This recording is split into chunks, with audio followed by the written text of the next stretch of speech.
Hello everyone. जैसे कि already हम लोग को पता है कि जो सी में इंटरमीडिएट है उसका पेपर 12 मैनेजमेंट अकाउंटिंग पिछले 2 टर्म के अंदर में अच्छा आ रहा है। तो देखो मेरा ऑलरेडी मैराथन बना के डाला हुआ है पेपर 12 ये मैनेजमेंट अकाउंटिंग का। पर ये पर्टिकुलर वीडियो में जो पिछला 2 टर्म का पेपर है जून 24 एंड दिसंबर 23, उसके जो अच्छे अच्छे क्वेश्चन उसको हम लोग फटाफट डिस्कस कर रहे हैं, ताकि अगर बाई चांस कल का पेपर थोड़ा अच्छा है तो देखो इसी पैटर्न में आएगा, तो तुम लोग कल के एग्जाम के लिए बहुत ही हेल्पफुल वीडियो बन जाएगा। तो ये हम रेकमेंड करेगा कि एक बार जब तुम लोग का मैराथन देखना हो जाए, एक बार तुम लोग प्रिपेयर करना हो जाए, तो ये वीडियो को थोड़ा फटाफट देखना कि पिछले 2 टर्म के अंदर में जो क्वेश्चन आया था वो कैसा था, उसको कैसे इस टाइप का क्वेश्चन है कैसे अटेम्प्ट करना है। तो देखो ये तुम लोग के स्क्रीन के सामने दिख रहा है जून 2024 का पेपर, फटाफट डिस्कस करेंगे बहुत ही फास्ट स्पीड में। पहला हमारा एमसीक्यू है, which one of the following is statement is false, यानी इसमें कौन सा करेक्ट नहीं है। मैनेजमेंट अकाउंटिंग यूज करता है cost accounting tool and technique for planning and decision making, correct. Management accounting decision making लेता है। Management accounting is mostly historical in approach and it project the past, गलत भाई। ये कभी भी जीवन में हिस्टोरिकल नहीं होता और कोई पास्ट को थोड़ी प्रिडिक्ट करता है, प्रिडिक्शन तो फ्यूचर का होता है। तो कौन सा फॉल्स है, आंसर है बी।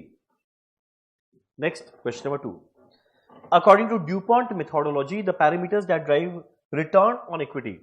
मेरा रिटर्न ऑन इक्विटी, इक्विटी वालों का पैसा में कितना अच्छा रिटर्न आया वो किस पे डिपेंड करेगा कि हम सबसे पहले day to day business operation कैसे परफॉर्म करता है। मेरा अगला जो असेट है उसको हम कैसे यूज करते हैं, और मेरा फाइनेंशियल लेवरेज। तो देखना ये तीनों आंसर है, रहेगा all of the above. Which one of the following responsibility center in an organization unit for which manager is responsible for managing revenue and current expense? यानी रेवेन्यू भी उसका जिम्मेदारी है, एक्सपेंस भी उसका जिम्मेदारी है, मतलब रेवेन्यू एक्सपेंस दोनों, तो मतलब क्या रहेगा, प्रॉफिट सेंटर। नेक्स्ट, जो मेरा लैपलेस क्राइटेरिया, याद होगा बहुत सारा क्राइटेरिया था, लैपलेस था, हर्विस था, ये सब कुछ, ये सब लोग तब यूज करते हैं जब मेरे को कोई डिसीजन लेना है अंडर अनसर्टेनिटी। जब सर्टेन है तो इसको थोड़ी यूज करना है, तो आंसर क्या आएगा, decision making under uncertainty. Next देखो, बॉन एक डिवीजन है मैन्युफैक्चरिंग कंपनी का जिसका टोटल असेट दिया हुआ है 12 लाख, ऑपरेटिंग इनकम मतलब ईबीआईटी दिया हुआ है। मेरे को रेसिडुअल इनकम निकालना है, कॉस्ट ऑफ कैपिटल है 15% में। रेसिडुअल इनकम कैसे मिलेगा, जितना ऑपरेटिंग इनकम कमाए माइनस मेरा चाहत कितना था, चाहत क्या था 15% कमाना 12 लाख पे, 12 लाख का 15% होता है 180, आंसर कितना आएगा 120। An employee of Doxin Limited took 5 hours to complete the first unit job. पहला यूनिट को बनाने में एवरेज टाइम पर यूनिट क्या लगा है, 5 घंटा। अब मेरे को 80% लर्निंग कर्व मॉडल लगाना है और मेरे को कैलकुलेट करना है time to be taken to complete the second unit. खाली सेकेंड यूनिट को बनाने में टाइम कितना लग रहा है, तो याद होगा जैसे ही यूनिट होता है डबल, जो मेरा एवरेज टाइम है वो कम हो जाएगा, 5 का 80% कितना आएगा, 4 घंटा। तो अगर टोटल टाइम निकाले एक यूनिट में 5 घंटा, तो 1 के लिए 1 × 5 5, एक यूनिट के लिए 4 घंटा, 2 के लिए 2 × 4 8 घंटा। तो एक से जब सेकेंड यूनिट बनाए तो खाली सेकेंड यूनिट को बनाने के लिए एक्स्ट्रा टाइम क्या लगा है, 8 - 5 3 घंटा। चलो done. Next, in the factory of DOSN limited using standard costing system the details of overhead expenditure are as under. Standard देखो दिया हुआ है, एक्चुअल देखो दिया हुआ है, fixed overhead, variable overhead output. Fixed overhead volume variance दिया है 4000 adverse, fixed overhead volume variance. तो वॉल्यूम वेरिएंस का फॉर्मूला क्या होता है, standard cost for actual output minus standard cost. Standard cost for actual output कैसे मिलेगा, स्टैंडर्ड में फिक्स्ड ओवरहेड का कॉस्ट था 80,000, कितने आउटपुट के लिए, 40,000। तो एक्चुअल आउटपुट के लिए क्या होगा, इनफैक्ट एक्चुअल आउटपुट ही निकालना है, एक्चुअल आउटपुट ही निकालना है, मान लो x होगा, तो ये कैलकुलेट करेंगे कितना आ जाएगा, 2x। माइनस करेंगे स्टैंडर्ड कॉस्ट, स्टैंडर्ड में कॉस्ट फिक्स्ड ओवरहेड का कितना है, 80,000, और ये वॉल्यूम वेरिएंस 4000 एडवर्स, एडवर्स मतलब माइनस में लिखेंगे। जैसे इसको सॉल्व करेगा ना, ये पता है कितना आ जाएगा, x का वैल्यू 38,000, आंसर होगा ए। मेरा next, FBT limited is currently operating at 60% capacity and produce 600 unit, 60% में 600 यूनिट बनाया। अब आज के दिन मेरा कॉस्ट क्या लगता है, मटेरियल का जो वेरिएबल नेचर का है, और जैसे वर्ड वेरिएबल है पर यूनिट रखना है, मटेरियल लगता है 50 रुपया पर यूनिट, लेबर भी वेरिएबल नेचर का है 25 रुपया पर यूनिट, मेरा डायरेक्ट एक्सपेंस भी वेरिएबल नेचर का है 5 रुपया पर यूनिट, मेरा फैक्ट्री ओवरहेड है 20,000 जिसका 60% वेरिएबल है, मतलब 40% फिक्स्ड है, तो 20,000 का 40% होता है 8,000, फिक्स कॉस्ट आया टोटल में रख। वेरिएबल आएगा 20,000 का 60% मतलब 12,000, पर जैसे शब्द वेरिएबल आए पर यूनिट निकालो तो 12,000 रुपया लगता है 600 यूनिट के लिए, तो 1 यूनिट के लिए कितना आएगा 20 पर यूनिट। मेरा एडमिनिस्ट्रेशन ओवरहेड जो है 15,000 में 60% फिक्स्ड है, 15,000 का 60% होता है 9,000 टोटल में रख। वेरिएबल कितना बचा 15,000 का 40% मतलब 6,000, और अगर ये वेरिएबल है पर यूनिट निकालेंगे 6,000 डिवाइड बाय 600 कितना आएगा 10 पर यूनिट। एकदम इजी। अब मेरे को कैलकुलेट करना है total cost per unit at 80% capacity मतलब 800 यूनिट पे क्या होगा। तो देखो ना मेरा जितना वेरिएबल कॉस्ट है सारे वेरिएबल कॉस्ट को जोड़ दे, 50 प्लस 25 75 प्लस 5 80 प्लस 20 100 प्लस 10 110 रुपया पर यूनिट लगा। तो 800 में वेरिएबल कॉस्ट लगा है 800 इंटू 110 88,000, और जो मेरा फिक्स कॉस्ट है टोटल में सेम रहता है 8 और 9 मिलाकर होता है 17,000, यानी कुल मिलाकर आएगा 1,05,000। मुझे निकालना है पर यूनिट, तो 1,05,000 बाय 800 यूनिट कितना मिल जाएगा 131.25। डन। अब देखो मेरे पूरा का पूरा एक टेबल बनाकर दिया हुआ है, 3 प्रोडक्ट है PQR, ऑल्टरनेटिव है 1 2 3। जनरली हम लोग जब ऐसा क्वेश्चन करते थे ये उल्टा रहता था, मतलब PQR इधर 3 ऑप्शन इधर, बट चलो ठीक है हम लोग वैसे इंटरप्रेट करेंगे। मेरे को आइडेंटिफाई करना है कौन सा प्रोडक्ट को सिलेक्ट करें, PQR में कौन सा बेस्ट है, क्या लगाते हुए मैक्सीमैक्स। मैक्सीमैक्स का मतलब क्या होता है मैक्सिमम अमंगस्ट दी मैक्सिमम। तो देखो P के अंदर में, और ये प्रॉफिट है तो इसको मैक्सिमम करना है। P के अंदर में मैक्सिमम प्रॉफिट कितना 100 है, Q में कितना है 100 है, R में कितना है 150। तो P Q और R में तीनों में मैक्सिमम देखे, मैक्सिमम अमंगस्ट द मैक्सिमम, इन तीनों में मैक्सिमम कितना आया 150, जो किस में आ रहा है R में। आंसर क्या बनेगा product R। Next, dash is defined as budget continuously updated, जो लगातार अपडेट होता रहे, जो लगातार अपडेट होता रहता है उसे कहते हैं रोलिंग बजट। रोलिंग मतलब क्या, एक जगह फिक्स नहीं है, ये लगातार लगातार चेंज हो जा रहा है। In dash both fixed and variable cost are considered for product costing. अब एक बात हम बार बार एमसीक्यू वीडियो में बोला था, वापस से रिपीट करता है, हमारे मार्जिनल कॉस्टिंग के अंदर में प्रोडक्ट कॉस्ट में ओनली वेरिएबल कॉस्ट आता है, हमारे एब्जॉर्प्शन कॉस्टिंग में प्रोडक्ट कॉस्ट में वेरिएबल कॉस्ट फिक्स्ड कॉस्ट दोनों आता है। तो बोथ फिक्स्ड एंड वेरिएबल कहां पर आ रहा है एब्जॉर्प्शन कॉस्टिंग में। Next, messrs unicorn limited sold 200 unit and 300 unit of its product in 2023 and 2024। 200 unit 300 unit. मेरा टोटल ओवरहेड दिया हुआ है 10,000 एंड 12,000, टोटल कॉस्ट दिया हुआ है 10,000 एंड 12,000। अब मेरे को निकालना फिक्स्ड ओवरहेड है, जब भी 2 साल का यूनिट दे 2 साल का कॉस्ट दे, वेरिएबल कॉस्ट पर यूनिट कैसे मिलेगा, चेंज इन टोटल कॉस्ट, इन दोनों का change 2,000 divide by change in number of unit कितना है 100, कितना आएगा 20 पर यूनिट। अब जो मन चाहे 1 साल का टोटल कॉस्ट देना, उसमें से वेरिएबल हटा देना। मान लो टोटल कॉस्ट लिए 12,000, इसमें से वेरिएबल हटा देते, वेरिएबल कितना है 1 यूनिट का 20, तो 300 में 300 इंटू 20, तो 12,000 माइनस 6,000 कितना आएगा 6,000। आंसर बनेगा 12 का ए। क्लियर है। नेक्स्ट, मेरा पीवी रेशियो दिया है 30% फिक्स कॉस्ट, सेलिंग प्राइस दिया है, मार्जिन ऑफ सेफ्टी दिया है, फिक्स कॉस्ट दिया, निकालना है एक्चुअल में कितना यूनिट बेचे। अब देखो फिक्स कॉस्ट और पीवी रेशियो दोनों संग में दिया हुआ है, तो पता है मेरे को आराम से ब्रेक इवन पॉइंट मिल जाएगा। Fix cost by PV ratio 30,000 divided by 20% कितना आएगा 150, पर ये तो रुपीज में आया और मेरे को यूनिट चाहिए, तो मेरा बीपी का वैल्यू 1,50,000 है, इसका यूनिट कैसे मिलेगा, सेलिंग प्राइस से डिवाइड कर दे, तो बीपी का यूनिट्स कितना आ जाएगा 1,50,000 bye 50, 3,000 units.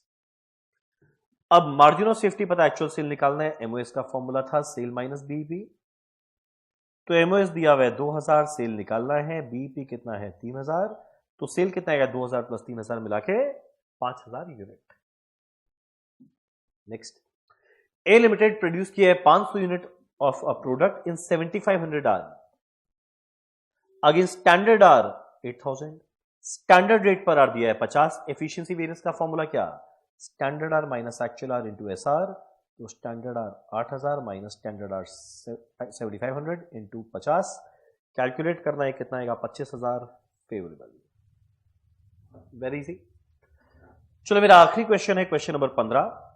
Expected return of two mutually exclusive project है 15%, दो प्रोजेक्ट है, दोनों में रिटर्न है 15। Standard deviation one project two दोनों में दिया है। कोफिशिएंट ऑफ वेरिएशन निकालना है। कोफिशिएंट ऑफ वेरिएशन का फॉर्मूला होता है SD divided by expected return. पहले वाले में स्टैंडर्ड डिविएशन कितना है 20, एक्सपेक्टेड रिटर्न कितना है 15, 1.33। सेकेंड वाले में स्टैंडर्ड डिविएशन है 10, एक्सपेक्टेड रिटर्न कितना है 15.67, तो 1.3.67 की तरह है इधर। तो हमारा ये सारा पोर्शन कंप्लीट, तो नॉर्मल था, कोई बहुत डिफिकल्ट था नहीं एमसीक्यूज। और हमारा सेक्शन बी के अंदर में देखो, पहला मेरे को डिफरेंस करना है फाइनेंशियल अकाउंटिंग मैनेजमेंट अकाउंटिंग का। तो जो मेरा थ्योरी का ऑलरेडी वीडियो अपलोड किया हुआ है, जिसका पीडीएफ भी तुम लोगों को टेलीग्राम चैनल में मिल जाएगा, उसमें सेम क्वेश्चन किया हुआ है, तुम लोग आराम से उसको रेफर करना। तो 2 का ए तो हमेशा पहला चैप्टर से आएगा, तो उस पर 4-5 ही क्वेश्चन उतना करना, पक्का 7 नंबर डन है। अब 2 का भी एक्टिविटी बेस्ड कॉस्टिंग, फटाफट देखें क्या लिखा हुआ है।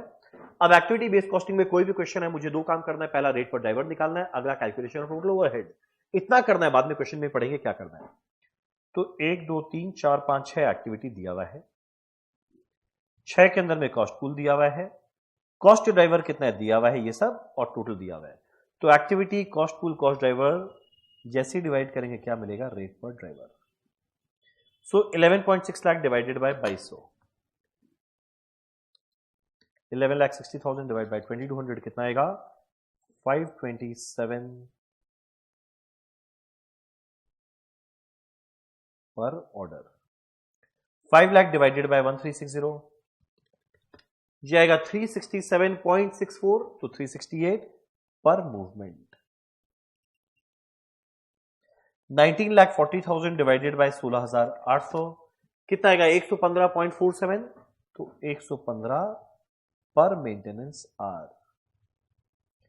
8,30,000 डिवाइडेड बाय 1040 कितना आएगा, 798 पर सेटअप। 3,52,000 डिवाइडेड बाय 1800 कितना आएगा, 196 पर इंस्पेक्शन। 14,40,000 डिवाइडेड बाय 48,000 कितना आएगा, 30 पर मशीनर। पहला टेबल डन। कैलकुलेट करना है कॉस्ट ड्राइवर का रेट, जो हम लोग कर लिए, approximate rate to whole number, इसीलिए यहां पे होल नंबर में करना था, इसीलिए हम किया, अदरवाइज इसको 2 डेसिमल में हम लोग रखते। अब मेरे को अगला निकालना है cost of batch using activity based costing. अब एक पर्टिकुलर बैच आया, हमारा एक पर्टिकुलर बैच आया 5,200 यूनिट का, जिसमें मटेरियल कॉस्ट इतना लगा, लेबर इतना लगा। मटेरियल पता है 2.6, लेबर पता है 490, यानी प्राइम कॉस्ट आया है 7,50,000। अब इसके बाद मेरे को ऐड करना है ओवरहेड। अब ओवरहेड कैसे मिलेगा, जो पहला टेबल बनाए उसी को देखते हैं, कैलकुलेशन ऑफ टोटल ओवरहेड वो कैसे आएगा। Material procurement at the rate 527 पर ऑर्डर, मल्टीप्लाई करेंगे नंबर ऑफ ऑर्डर, तो 527 इंटू 52, 27404, ये पहला आ गया। अब अगला material handling at the rate 368 पर मूवमेंट, मल्टीप्लाई करेंगे नंबर ऑफ मूवमेंट, तो 36 इंटू 368। मेरा अगला 115 पर मेंटेनेंस आर, मल्टीप्लाई करेंगे मेंटेनेंस आर, ये रहा 1380।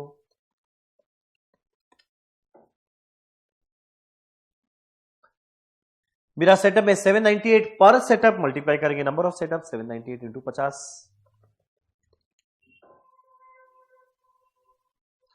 मेरा क्वालिटी कंट्रोल है 196 पर इंस्पेक्शन, मल्टीप्लाई करेंगे number of inspection, 196 into 56।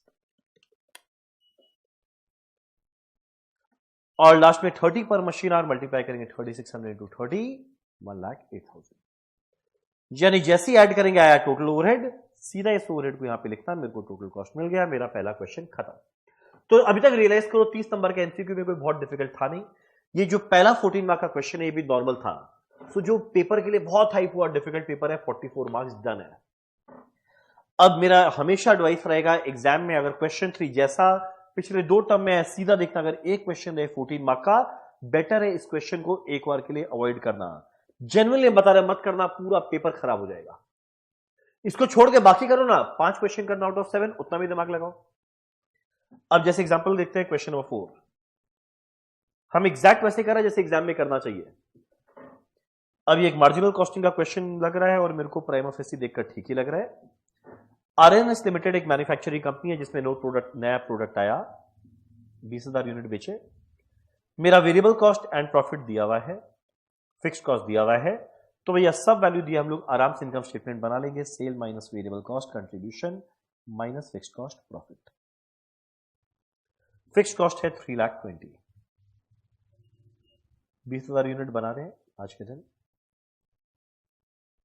Variable cost है 20 रुपया पर यूनिट, तो 20,000 इंटू 20 4 लाख। मेरा प्रॉफिट दिया हुआ है 4 रुपया पर यूनिट, तो 20,000 इंटू 4 80,000। उल्टा चले माइनस की जगह प्लस कर देंगे, यह आया 4 लाख। उल्टा चले माइनस की जगह प्लस कर देंगे, आया 8 लाख। Very easy. अब सोचो 20,000 यूनिट बेचे और सेल वैल्यू है 8 लाख, तो मेरा सेलिंग प्राइस है @40।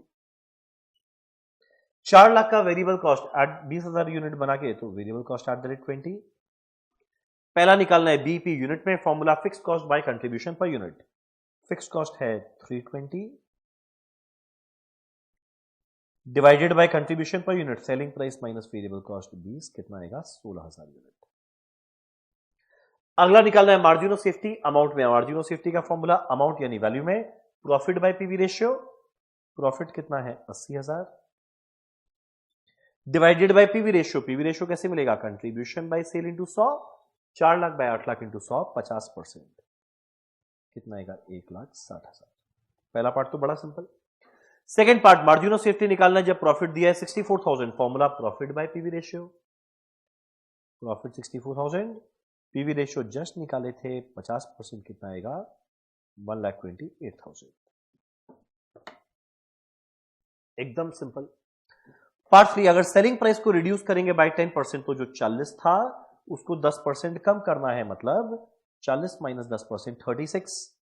मेरा वेरिएबल कॉस्ट पर यूनिट के बारे में कुछ नहीं बोले, वो हमेशा पर यूनिट सेम रहेगा। तो सेलिंग प्राइस 36, वेरिएबल कॉस्ट 20, तो कंट्रीब्यूशन पर यूनिट आया है 16। अब आगे होता है demand is expected to increase by 5,000 unit, यानी जो 20,000 था वो डिमांड 5,000 यूनिट बढ़ जाएगा, मतलब कितना हो जाएगा 25,000 यूनिट। एनालाइज करना है impact on profit, BEP unit and margin of safety. Profit कितना आएगा, देख भाई प्रॉफिट कितना आएगा। कंट्रीब्यूशन 1 यूनिट पे 16 है, तो 25,000 में 25,000 इंटू 16 4 लाख।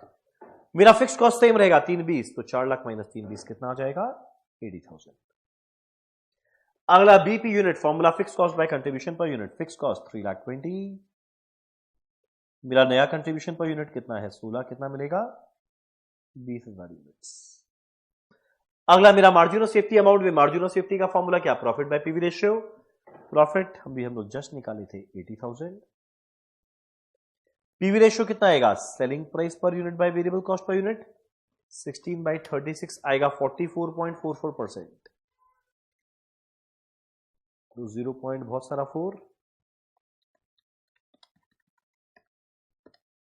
कितना आएगा ये 1,80,000 रुपीज। तो देखो उधर में 44 मार्क्स डन, ये 7 नंबर इजी था, 50 नंबर डन, पास होने का काम हो गया है। अब मेरा अगला है पार्ट बी। सेम ऐसा क्वेश्चन हमारे बुक में था, जो मैराथन में भी था और मैंने इंपॉर्टेंट भी बताया था, पढ़े। Kautilya limited currently working at 80% capacity, आज के दिन 80% कैपेसिटी में काम कर रहा है, और अभी ये सब कुछ खर्चा लगा। Sale, direct material, direct labour, variable overhead variable nature का है, एंड ये फिक्स नेचर का है। कभी भी ऐसा रहे हमेशा इनकम स्टेटमेंट बना लो। तो भैया सेल वैल्यू है 48 लाख, वेरिएबल कॉस्ट कितना है तीनों मिलाकर 15 + 6 21 + 3 24,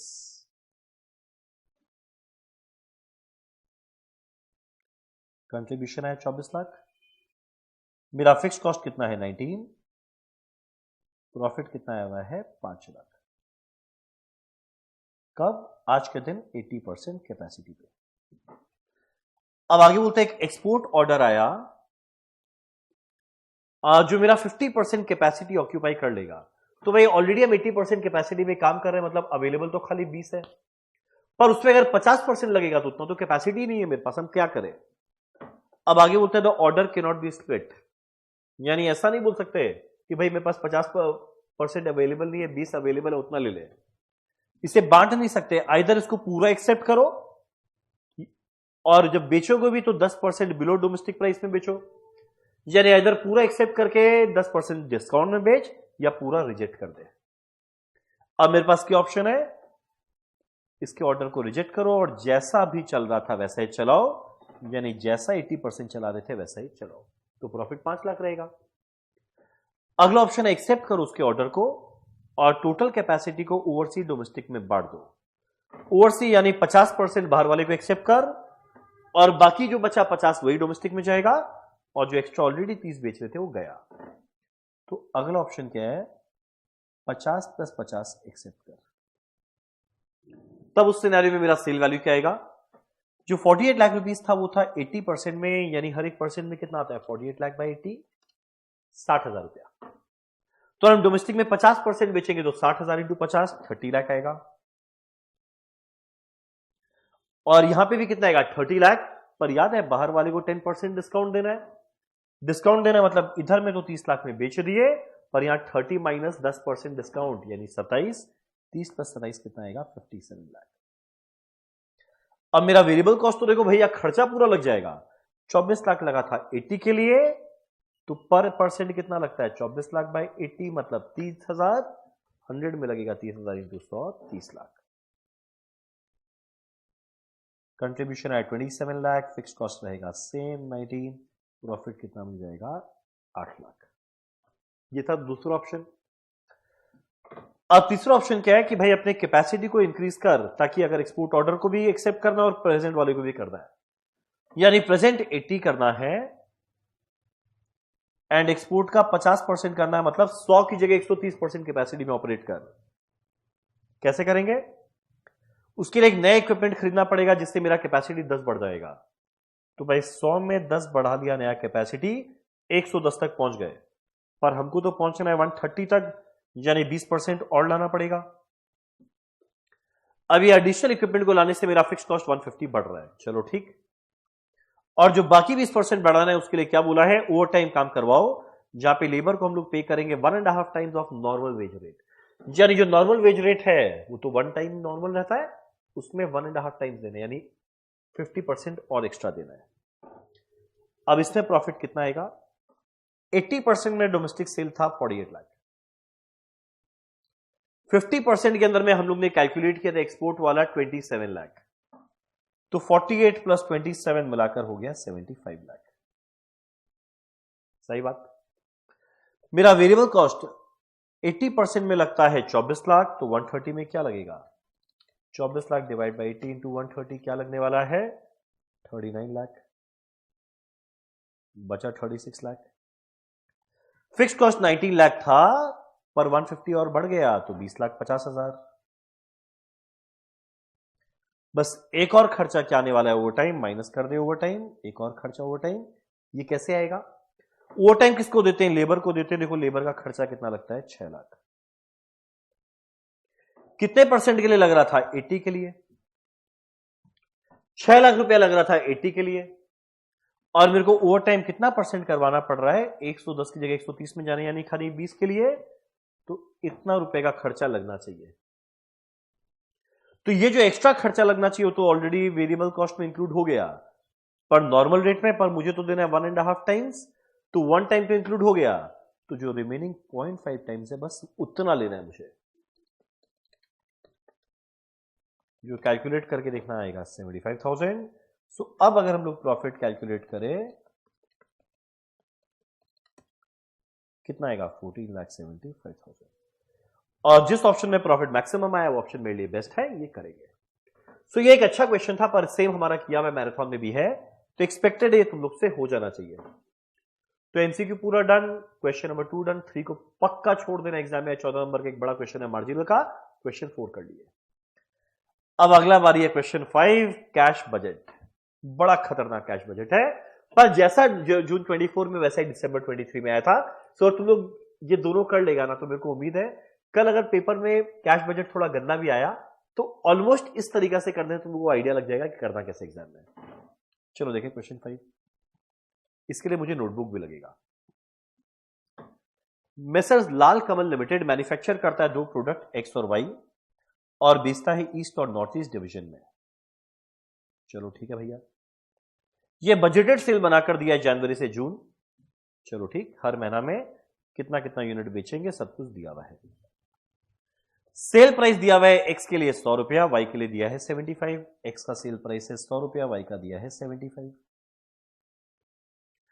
मेरा कंपनी मार्केट सर्वे कंडक्ट करता है और मार्केट स्टडी से निकाला कि product X is over priced by 5। Over priced, price इसका ज्यादा है 5 रुपए से, और वाई अंडर प्राइस्ड है 10। वाई का प्राइस 10 रुपया कम है। इसीलिए मार्केट स्टडी को देखते हुए मार्केटिंग डिवीजन इस बात को डिसाइड किया कि वो प्राइस चेंजेस करेगा। ये ओवर प्राइस थे 5 रुपया, तो 100 में 5 रुपया घटाकर 95 बना देगा सेलिंग प्राइस। और ये अंडर प्राइस थे 10 रुपया, तो इसका 10 रुपया बढ़ा देगा प्राइस। 75 में 10 बढ़ा के 85। पहला बात क्लियर है। नेक्स्ट, अब जैसे ये प्राइस चेंजेस करेंगे मेरा इंक्रीज होगा सेल यूनिट में। एक्स का ईस्ट में 5% बढ़ जाएगा, एक्स का ईस्ट में 5% बढ़ जाएगा, तो 2000 को 5% बढ़ाओ 2100, 2200 को प्लस कर 5% 2310, 3000 को प्लस कर 5% 3150, 2500 को प्लस कर 5% 2625, 2400 को प्लस कर 5% 2520, 3000 को प्लस कर 5% 3150। यानी ये यूनिट गया भाड़ में, इतना यूनिट बेचेंगे। नॉर्थ ईस्ट में एक्स का 10% बढ़ेगा, एक्स का नॉर्थ ईस्ट में 10% बढ़ेगा। 2500 को 10% बढ़ा दे 2750, 2700 को 10% बढ़ा दे 2970, 3500 को 10% बढ़ा दे 3850, 2400 को 10% बढ़ा दे 2640, 2000 को 10% बढ़ा दे 2200, इसको 10% बढ़ा दे 3740। यानी हर महीना इतना यूनिट बेचेंगे इस रेट पे। सिमिलरली प्रोडक्ट वाई का ईस्ट में 10% बढ़ेगा, प्रोडक्ट वाई का ईस्ट में 10% बढ़ेगा, बढ़ाओ 10%। 2000 में 10% बढ़ा के इतना, हम हर जगह 10% बढ़ा रहे हैं, देख लो।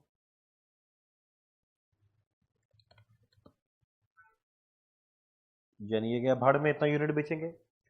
और प्रोडक्ट वाई का नॉर्थ ईस्ट में कितना बढ़ेगा, प्रोडक्ट वाई का नॉर्थ ईस्ट में कितना बढ़ेगा 6%। ये सबको 6% बढ़ा दो,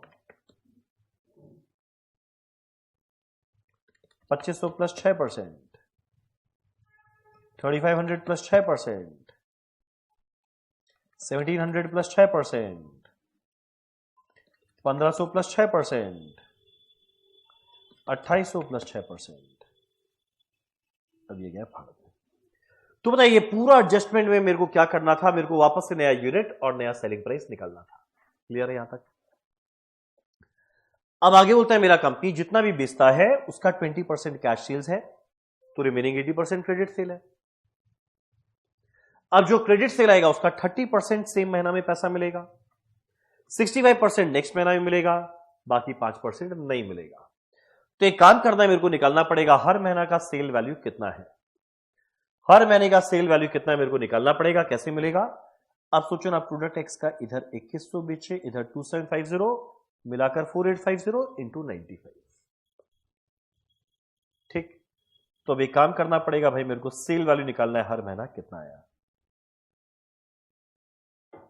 2100 प्लस 2750 मिलाकर क्या होता है 4850 एट द रेट 95, 46750। कहां लिखे? इधर लिखते हैं। यह एक्स का सेल, वाई का निकाले।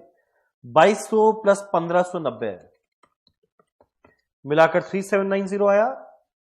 कौन सा रेट में? 85 के रेट में। यह आएगा 322150।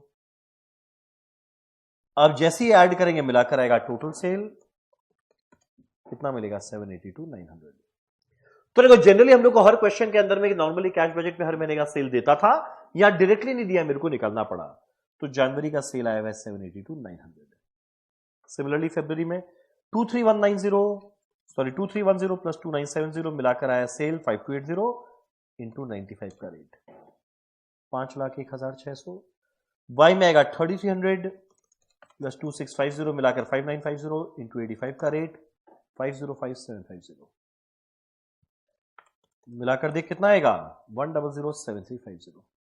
देखो हो सकता है हम फटाफट कैलकुलेशन में मेरा कुछ मिस्टेक हो, मेन कंसेप्ट को समझना हम लोग को इंपॉर्टेंट है। अगला 3150 प्लस 3850 मिलाकर आया 7000 इंटू 95 का रेट 6,65,000। यहां पे 4400 प्लस 3710 इंटू 85 का रेट कितना आएगा 689,350। यह 1354,350। 2625 प्लस 2640 इंटू 95 का रेट 5,00175। 2200 और 1802 मिलाकर 4002 इंटू 85 का रेट कितना आएगा 340,170। यह 840,345। 2520 प्लस 2200 यूनिट बेचे कौन से रेट में 95 के रेट में 448400। 1980 प्लस 1590 कौन से रेट में 85 के रेट में यह है 303450।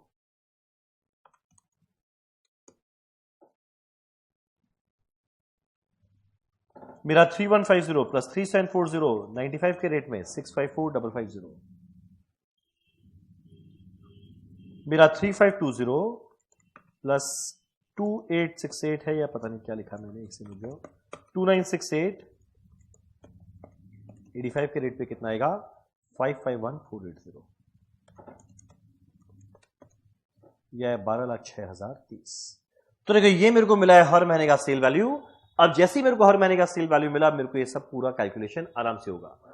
तो देखो जैन, फेब, मार्च, अप्रैल, मई, जून, हर महीने का सेल कितना है हम लोग जस्ट ऊपर निकाले 322,150।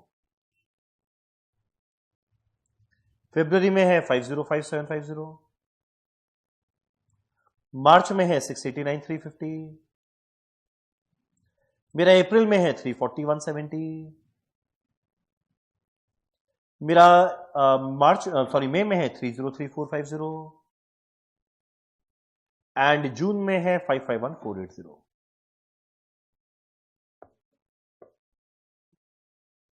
करेक्ट। अब मेरे को कैलकुलेशन करना है cash budget for 3 months ending 30 जून यानी अप्रैल में जून का निकालना है। पर चलो ठीक 20% कैश में बेचे तो कैश सेल्स आएगा हर महीने का 20%।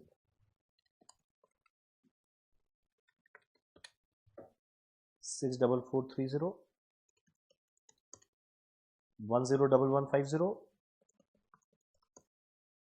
137870 68034 60690 110296। डन। कैश सेल्स सीधा अप्रैल में जून में जितना कैश सेल्स आया कैश बजट में चला गया। अब रिमेनिंग 80% क्रेडिट में बेचे, क्रेडिट सेल आएगा, रिमेनिंग जो बच गया तो सेल माइनस ये करेंगे मेरे को मिल जाएगा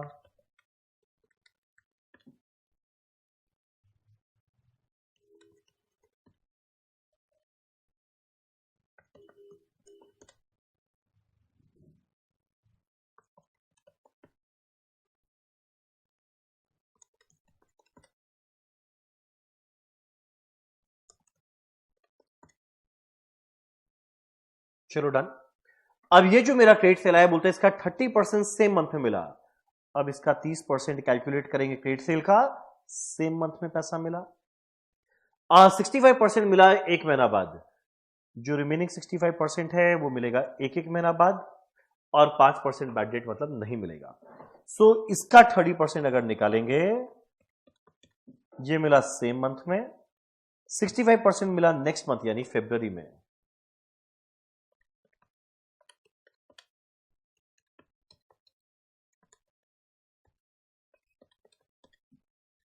जाएगा 167518। सिमिलरली इसका 30% मिलेगा इधर, 65% मिलेगा इधर।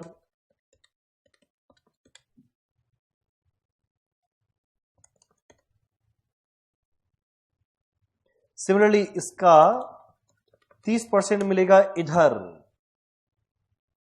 65% मिलेगा इधर। इसका 30% मिलेगा सेम मंथ, 65% मिलेगा नेक्स्ट मंथ। फटाफट ऐसे कैलकुलेशन करेंगे। देन अप्रैल में टोटल कलेक्शन क्या आया, एक कैश सेल्स और एक जितना मेरा यहां पे आया है। तो एग्जैक्ट ये वाला अमाउंट एंड ये दोनों मिला के अमाउंट मेरा कैश बजट के रिसिप्ट या कलेक्शन में चला जाएगा। डन। सबसे बढ़िया दो एडजस्टमेंट होता है खत्म। Point number 3, considering the risk of bad debt, the company is planning to enter into a factoring agreement with PVK Limited for sale mail on credit with effect from June। यानी जो जून महीना है उसमें जो credit sale कर रहे हैं, जो क्रेडिट सेल कर रहे हैं मतलब ये वाला अमाउंट जो कर रहे हैं, इसके लिए हम लोग अलग अरेंजमेंट कर रहे हैं जहां पे entire credit sale are realise in the same month, जिसमें पूरा क्रेडिट सेल सेम मंथ में आ जाएगा, बस उसके लिए 2% कमीशन काटेगा। यानी पता है जून के अंदर में 44184 का 30% नहीं पूरा ही पैसा मिलेगा 2% हटा के, तो 441184 का 2% हटा के पूरा पैसा मिलेगा, मतलब 432360। तो एक काम करें ना, एक बार इसको कंप्लीट कर ले। यहां 242760 का 30% आया एंड 65% इधर आया। अब देखो परफेक्ट हो गया। 68034 81641 एंड 358462, ये जो मिलाकर पैसा आया ये मेरे को मिल रहा है सेम मंथ।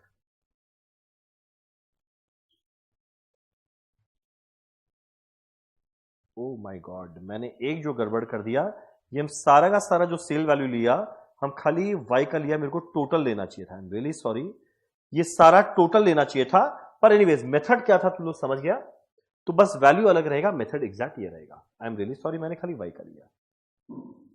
चलो डन। तीसरा भी अब आगे बोलते हैं मेरा पीवी रेशियो है 40%। पीवी रेशियो 40% है मतलब वेरिएबल कॉस्ट बनेगा 100 में से 40 हटा के 60%, यानी हर महीना मेरा जितना सेल था उसका 60% वेरिएबल कॉस्ट आएगा। तो एक काम करें, जरा वेरिएबल कॉस्ट निकाले, हर महीना कितना आएगा, जैन फेब मार्च अप्रैल मई जून, हर महीने का वेरिएबल कॉस्ट कैसे मिलेगा, 780 to 900 का 60%,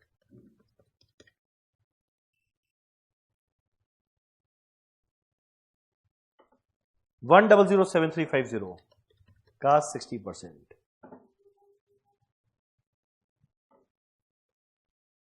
1354 350 का 60%,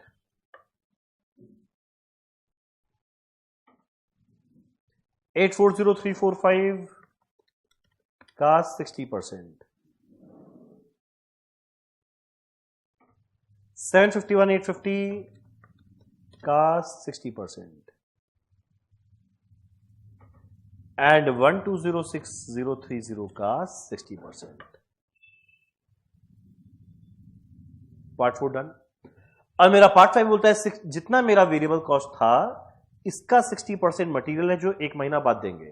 चलो ठीक है, नो प्रॉब्लम। इस वेरिएबल कॉस्ट में मटेरियल कितना आएगा, उसका 60%, तो हर एक वैल्यू का 60% निकाल,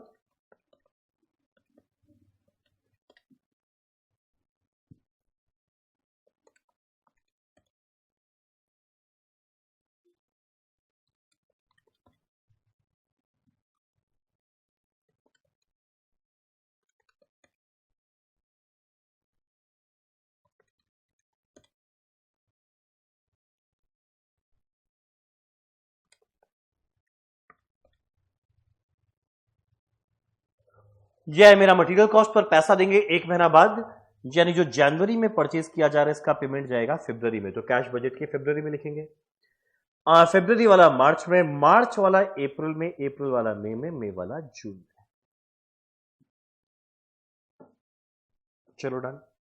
अब मेरा जितना वेरिएबल कॉस्ट है उसका 30% लेबर कॉस्ट है and are paid within 7th of subsequent month, अगले महीना पे करेंगे, 7 तारीख, जितना तारीख को करना है कर, अगले महीना पे करेंगे। तो मेरा लेबर निकालेंगे 30%, तो ये वेरिएबल कॉस्ट का 30% निकाल और सब एक एक महीना बाद पेमेंट करेंगे, तो 60 और 30 90% वेरिएबल कॉस्ट का डन। अब जो रिमेनिंग वेरिएबल कॉस्ट बच गया वो वेरिएबल ओवरहेड है, तो वेरिएबल ओवरहेड क्या बचेगा, खाली 10%। अगर निकालेंगे वेरिएबल कॉस्ट ये आएगा 46974 60441 81261 50421 45111 7236 362। ठीक, यह है मेरा वेरिएबल ओवरहेड। अब होता है जितना मेरा वेरिएबल ओवरहेड है उसका 50% सेम मंथ में दिए, बाकी अगले महीना, यानी हर महीना में जितना वेरिएबल ओवरहेड आया इसका आधा सेम मंथ, बाकी आधा नेक्स्ट मंथ, आधा सेम मंथ, आधा नेक्स्ट मंथ, आधा सेम मंथ, बाकी नेक्स्ट मंथ। तो यानी अप्रैल में क्या देंगे उस महीने का आधा, पिछले महीने का आधा। मई में क्या देंगे उस महीने का आधा, अप्रैल का आधा। जून में क्या देंगे, जून का आधा एंड मई का आधा। तो ये मेरा चला जाएगा कैश बजट की पेमेंट साइड में। मेरा आखिरी लिखा है fix cost for the whole year was budgeted to be 50 lakh including depreciation of 2 lakh. Depreciation non cash है, उसको हटाओ, 50 माइनस 2 क्या आता है, 48 लाख। और फिक्स कॉस्ट इवनली लगता है हर महीना and cost incurred are paid in the same month. तो 48 लाख डिवाइड बाय 12, हर महीना 4 लाख। तो हर महीने कैश बजट में 4 लाख 4 लाख 4 लाख आ जाएगा। कैश फर्स्ट अप्रैल दिया हुआ है, ओपनिंग कैश बैलेंस अप्रैल का, रिसिप्ट ऐड किए, सारा पेमेंट माइनस किए, क्लोजिंग कैश बैलेंस मिला। जो अप्रैल का क्लोजिंग है, मई का ओपनिंग बनेगा। इस तरीके से कैश बजट बनेगा। सो देखिए भले 14 मार्क का है, पर इसमें ना दुनिया भर का वर्किंग नोट है। पहला वर्किंग नोट सेल्स बजट का बनाना, सेकंड वर्किंग नोट सेल्स का कलेक्शन बनाना, third working note variable cost में मटेरियल लेबर ओवरहेड बनाना। तो मेन 3 वर्किंग नोट है, ये हो गया। फिर कैश बजट बड़ा सिंपल है। सो एग्जाम के अंदर में हम चाहेगा अगर ऐसा क्वेश्चन आए 14 मार्क का है, यानी तुम लोग आराम से इसमें डिवोट कर सकते हैं 35 मिनट के आसपास, 35 मिनट डिवोट करना और करना। अगर पेपर डिफिकल्ट है तो ये स्टेप मार्किंग पक्का मिलेगा। चलो डन। अब मेरा अगला बारी आता है क्वेश्चन नंबर 6 का ए, स्टैंडर्ड कॉस्टिंग का क्वेश्चन है, ओवरहेड वेरिएंस का। स्टैंडर्ड में रेट पर यूनिट दिया है 20, स्टैंडर्ड में रेट पर आ रहे 4, यानी 1 यूनिट को बनाने में ना ओवरहेड का 20 रुपया लगेगा। हर घंटा 4-4 रुपया देते हैं। मान लो 1 यूनिट बनाना है, इसका 20 रुपया लगेगा और वर्कर को ओवरहेड का हर घंटे में 4-4 रुपया लगा। तो 20 रुपया कब लगेगा, जब उसमें कितना घंटा काम किया जाए, 5। तो स्टैंडर्ड आर फॉर 1 यूनिट कितना आ जाएगा, 5 आर। मेरा बजटेड प्रोडक्शन दिया, एक्चुअल प्रोडक्शन दिया है। एक्चुअल ओवरहेड इतना है जिसमें 60 to 500 फिक्स्ड है। तो इसमें अगर 60 to 500 फिक्स कॉस्ट है तो बाकी 230 to 500 वेरिएबल कॉस्ट है। एक्चुअल आर दिया है और ओवरहेड निकाला है इस बजट से, बजट मतलब स्टैंडर्ड। तो जब भी कभी 2-3 यूनिट दे, 2-3 टोटल ओवरहेड दे, मेरे को वेरिएबल फिक्स में बांटना है। वेरिएबल कॉस्ट पर यूनिट कैसे आएगा, चेंज इन टोटल कॉस्ट, जो मन चाहे 2 चीज का कॉस्ट का चेंज लेना। मिनिमम मैक्सिमम का ले लिए 90,000 divide by change in number of unit 6,000, कितना आया 15 पर यूनिट। फिक्स कॉस्ट कैसे आएगा, जो मन चाहे 1 साल का टोटल ओवरहेड लेना, उसमें से वेरिएबल हटा देना। 270 में माइनस किए वेरिएबल, 1 यूनिट का 15, तो 14,000 इंटू 15, 2,10,000। फिक्स कॉस्ट आएगा 60,000। अब मेरे को निकालना है स्टैंडर्ड में variable overhead and fixed overhead का रेट पर आर। ठीक है भाई, स्टैंडर्ड में रेट पर आर दिया हुआ है 4, इसको बांटना है कितना वेरिएबल है कितना फिक्स्ड है, बांट लेंगे और इजीली बढ़ जाएगा। देखो ना, टोटल ओवरहेड में पर यूनिट था 20, टोटल ओवरहेड है पर यूनिट 20। अब इस स्टैंडर्ड में और बजट या स्टैंडर्ड में वेरिएबल कॉस्ट अगर 15 है तो बाकी फिक्स कॉस्ट 5 है, यानी मेरा स्टैंडर्ड में वेरिएबल और फिक्स का रेशियो क्या है, 3:1। तो इस 4 रुपए को बांटेंगे 3:1 में, यानी 3 रुपया पर आर, 1 रुपया पर आर। पहला पार्ट डन। वेरिएबल ओवरहेड का एफिशिएंसी, एक्सपेंडिचर, फिक्स्ड ओवरहेड का एफिशिएंसी, कैपेसिटी निकालना है, बनाएंगे cost card. Standard are for actual output, standard rate, standard cost for actual output, actual are, actual rate, actual cost, variable and fixed का। Standard are for actual output, actual में output कितना बना रहे हैं 15560। Standard में are 1 unit के लिए लगता है 5 घंटा, तो 15560 के लिए लगेगा 15560 इंटू 5 घंटा, 77,800। आर दोनों में सेम रहता है। स्टैंडर्ड में रेट पर आर जस्ट निकाले, वेरिएबल में 3, फिक्स्ड में 1।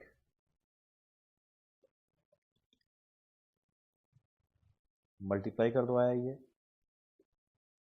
मेरा एक्चुअल आर कितना है 74,000, वेरिएबल हो या फिक्स्ड दोनों में एक्चुअल आर सेम रहेगा। मेरा एक्चुअल में ओवरहेड या कॉस्ट कितना लगा, फिक्स्ड कॉस्ट में 60 to 500, वेरिएबल में 230 to 500। डिवाइड करते रेट मिल जाएगा, अगर तुम लोग कैलकुलेट करेगा 3.1419, 0.84460। पहला निकालना है वेरिएबल ओवरहेड का एफिशिएंसी वेरिएंस। वेरिएबल ओवरहेड का एफिशिएंसी वेरिएंस का फॉर्मूला क्या होता है,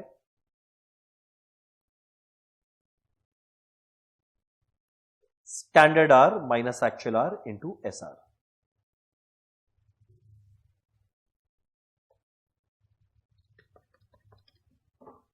11,400 प्लस में मतलब फेवरेबल।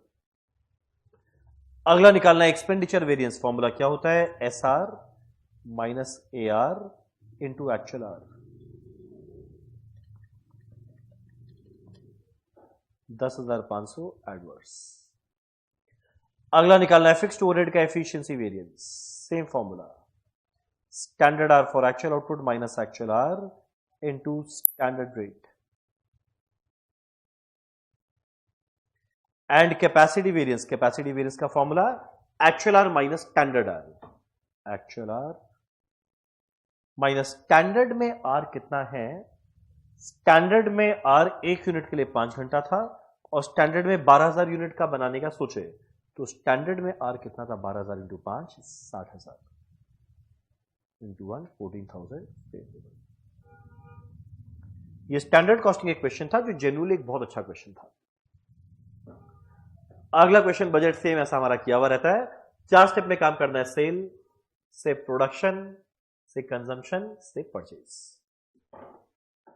अब जैन से लेके मई तक मेरा हर महीने का दिया हुआ है सेल, तो जैन फेब मार्च अप्रैल मई हर महीना दिया है सेल 5,000 6,000 7,000 7,500 8,000।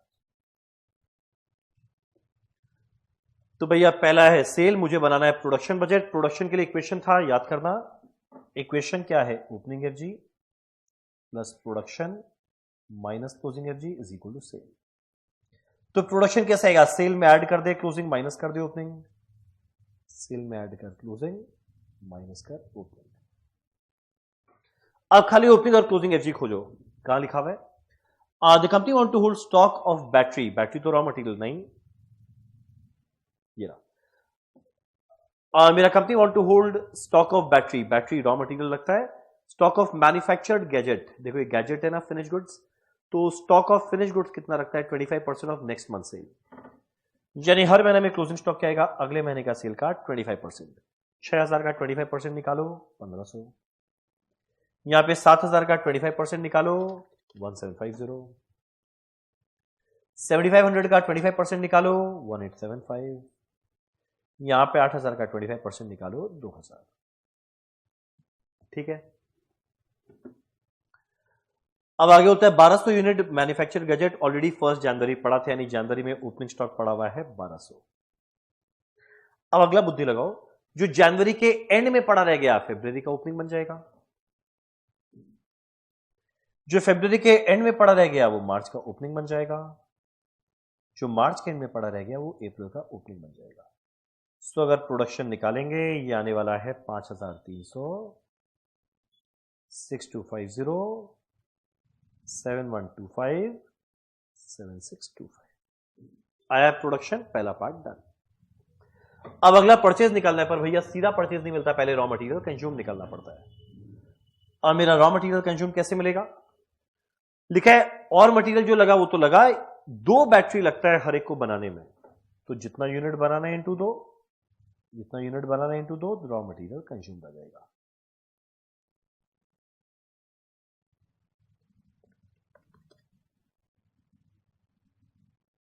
परचेज कैसे आएगा? रॉ, ये कॉस्ट के पहले लाइन को याद करना, opening raw material plus purchase minus closing होता है रॉ मटेरियल कंज्यूम। परचेज कैसे आएगा? Raw material consume plus closing minus opening, raw material में ऐड कर क्लोजिंग माइनस कर ओपनिंग। और मेरा रॉ मटेरियल का क्लोजिंग स्टॉक कितना आएगा? अब रॉ मटेरियल बैटरी तो है, बोलता है बैटरी का स्टॉक हर महीने के एंड में कितना रहता है? जितना 30% अगले महीने में मेरे को लगने वाला है। तो अगले महीने में कितना लगने वाला है? 12,500, उसका 30%, 3,750। नेक्स्ट 14,250 का 30%, अगला 15,250 का 30%। और देखो मेरा 3,250 बैटरी 1 जनवरी पड़ा था, जनवरी का ओपनिंग 3,250। अब ये क्लोजिंग अगले महीने का ओपनिंग बन गया, ये अगले महीने का ओपनिंग बन गया। माइनस करना क्या मिलेगा? परचेज, तो 10,600 प्लस 3,750 माइनस 3,250 11,100। मेरा अगला 12,500 प्लस 4,275 माइनस 3,750 कितना आएगा? 13025, लास्ट वाला 14550। तो ये क्वेश्चन भी बड़ा इजी था, 7 मार्क का, पहले पढ़ा हुआ हो जाएगा। अब मेरा अगला आता है क्वेश्चन नंबर 7 का पार्ट ए, जो है इकोनॉमिक वैल्यू एडेड। पहले फॉर्मूला लिख, क्या होता है, NOPAT minus total capital into वैट। नोपैट क्या होता है, ऑपरेटिंग प्रॉफिट आफ्टर टैक्स यानी EBIT into 1 minus T. Total capital में इक्विटी प्रेफरेंस डिवेंचर मिला के वैट के लिए टेबल बनाते हैं। चलो भैया देखें, इक्विटी और रिजर्व दोनों मिलाकर ही हमेशा बोलते हैं इक्विटी 40 है, बॉन्ड यानी डिवेंचर 10 है, डेप्रिसिएशन लायबिलिटी सब काम कर रही है। चलो ठीक है, पहले EBIT पे फोकस करते हैं। ओ बाबा बहुत कुछ दिया भाई,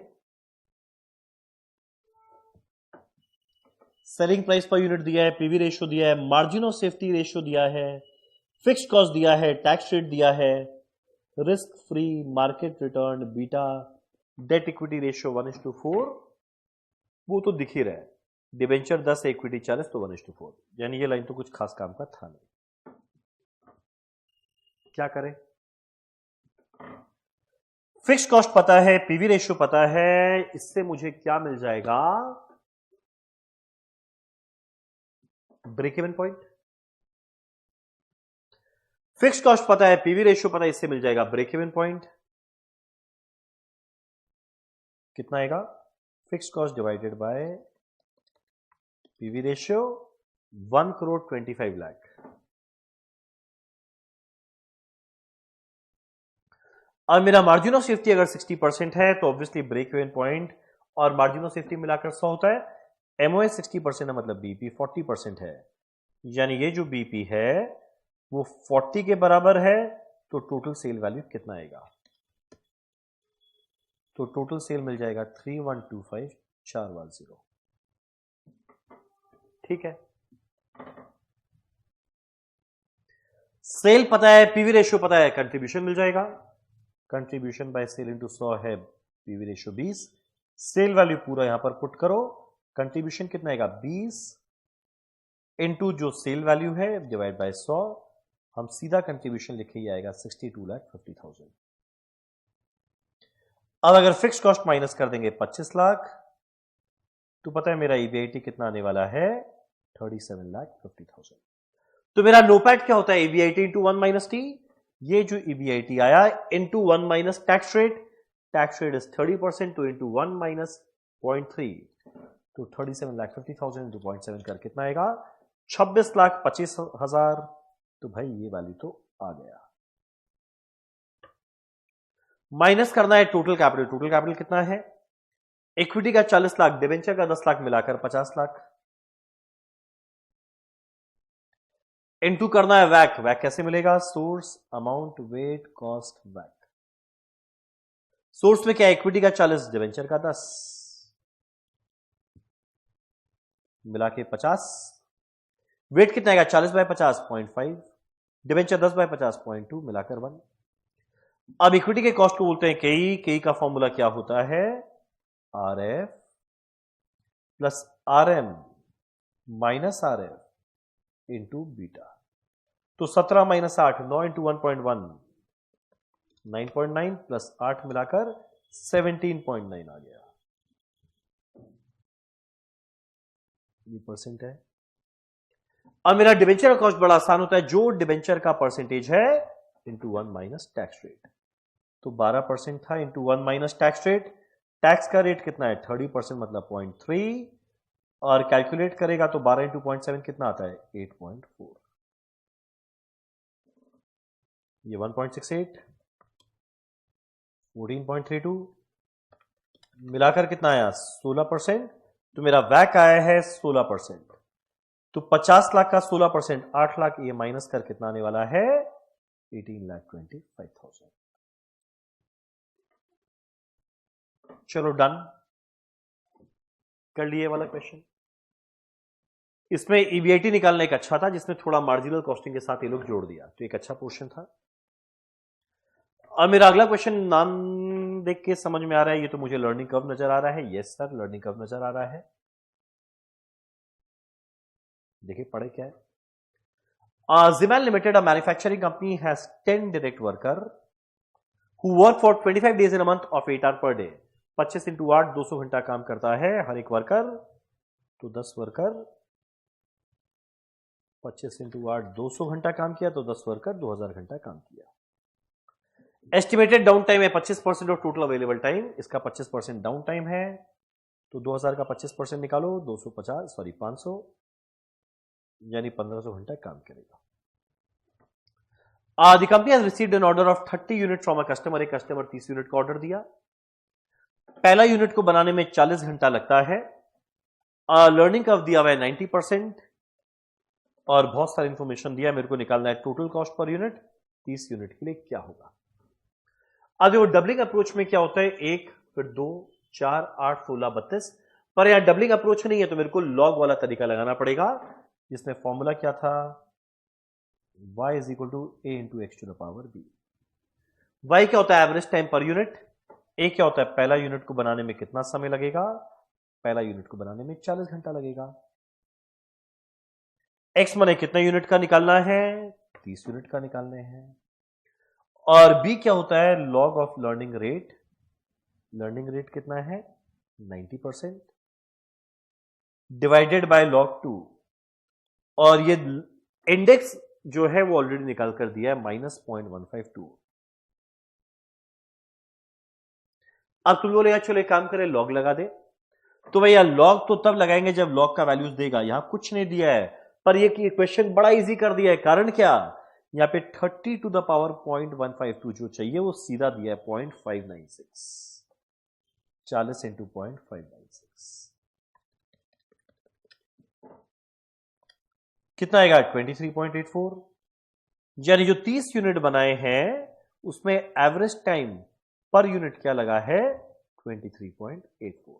वाई क्या था एवरेज टाइम पर यूनिट, तो टोटल टाइम क्या आएगा मल्टीप्लाई करके निकाल कर देख 715.2 घंटा।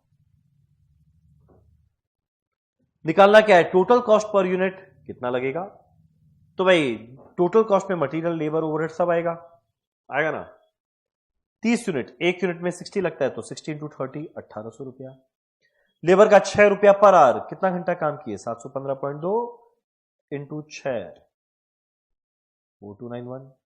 वेरिएबल ओवरहेड 2 रुपया पर आवर, तो जितना आवर काम किया गया इंटू 2 कर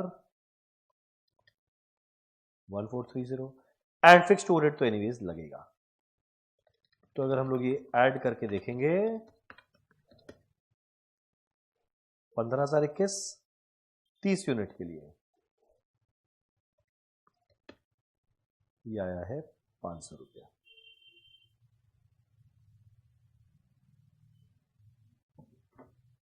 करेक्ट,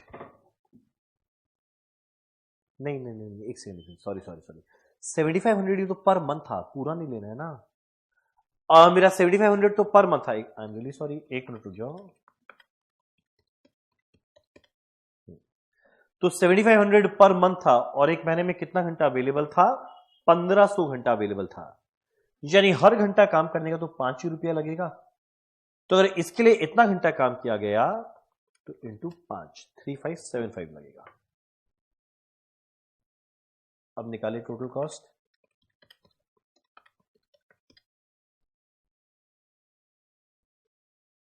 ये 30 यूनिट के लिए था तो पर यूनिट आएगा 370 रुपया। परफेक्ट। अब आगे बोलता है अगर मान लो मेरे कंपनी को एक रिपीट ऑर्डर आया उसी कस्टमर से 40 और यूनिट बनाने का, तो बोलता है भाई बता सेलिंग प्राइस कितना होगा। तो 30 ऑलरेडी बना दिया, अब 30 में 40 और जोड़ के 70 यूनिट बनाना है, तो मेरे को निकालना क्या है, अभी सेम वापस से काम करेंगे, a into X to the power b, a क्या है 40, पहले 30 यूनिट का था, 30 प्लस 40 और 70 यूनिट का निकालना है, तो 70 टू द पावर माइनस 0.152, और बेस्ट है देखो ये वैल्यू दिया हुआ है 0.524।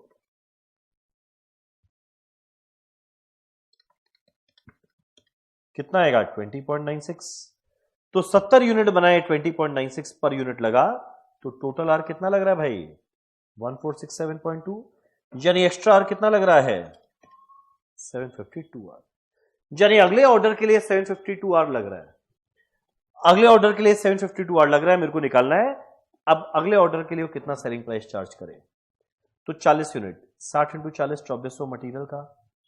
लेबर 752 आर है, 6 रुपया करके देंगे 4512। ये 2 रुपया पर आर 1504 देंगे 752 आर पे, और 5 रुपया पर आर 3760 देंगे। बताओ तो मिला के कितना आएगा?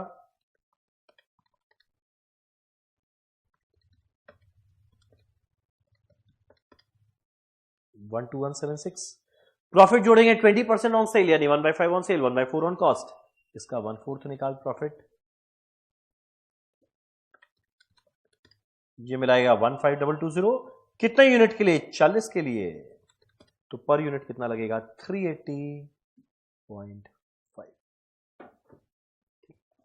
तो ये सब क्वेश्चन अच्छा है, इसीलिए एक बार ये कर लिए ना कि एग्जाम में कल ऐसा इस टाइप का क्वेश्चन आता है, हम लोग आराम से कर पाएंगे।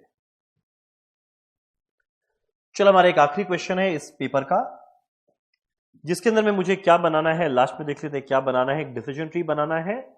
चलो डिसीजन ट्री बनाएंगे, जैसा जैसा लिखा है बनाते चलेंगे। ये बना ले। चलो, टेक्सटाइल लिमिटेड एक टेक्सटाइल कंपनी है जो कंसीडर कर रहा है whether to enter a new market.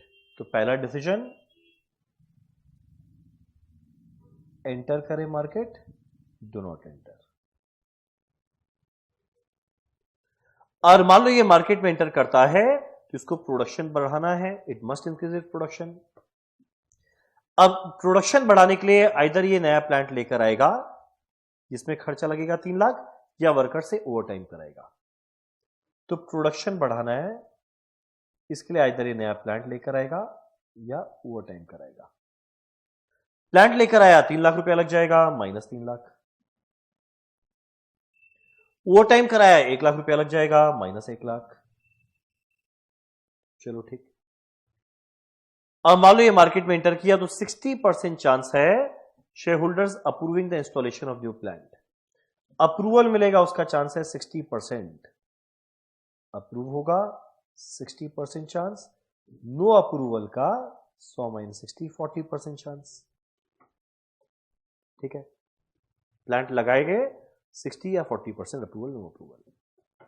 A random sample of current market structure reveal that 40% chance है सेल अच्छा होगा, 30% चांस है मीडियम होगा, 20% चांस है लो होगा, 10% चांस है नो होगा, 40 30 20 10 हाई मीडियम लो नो। चलो ठीक है, तो अगर अप्रूवल मिला तो high medium low no, high medium low no.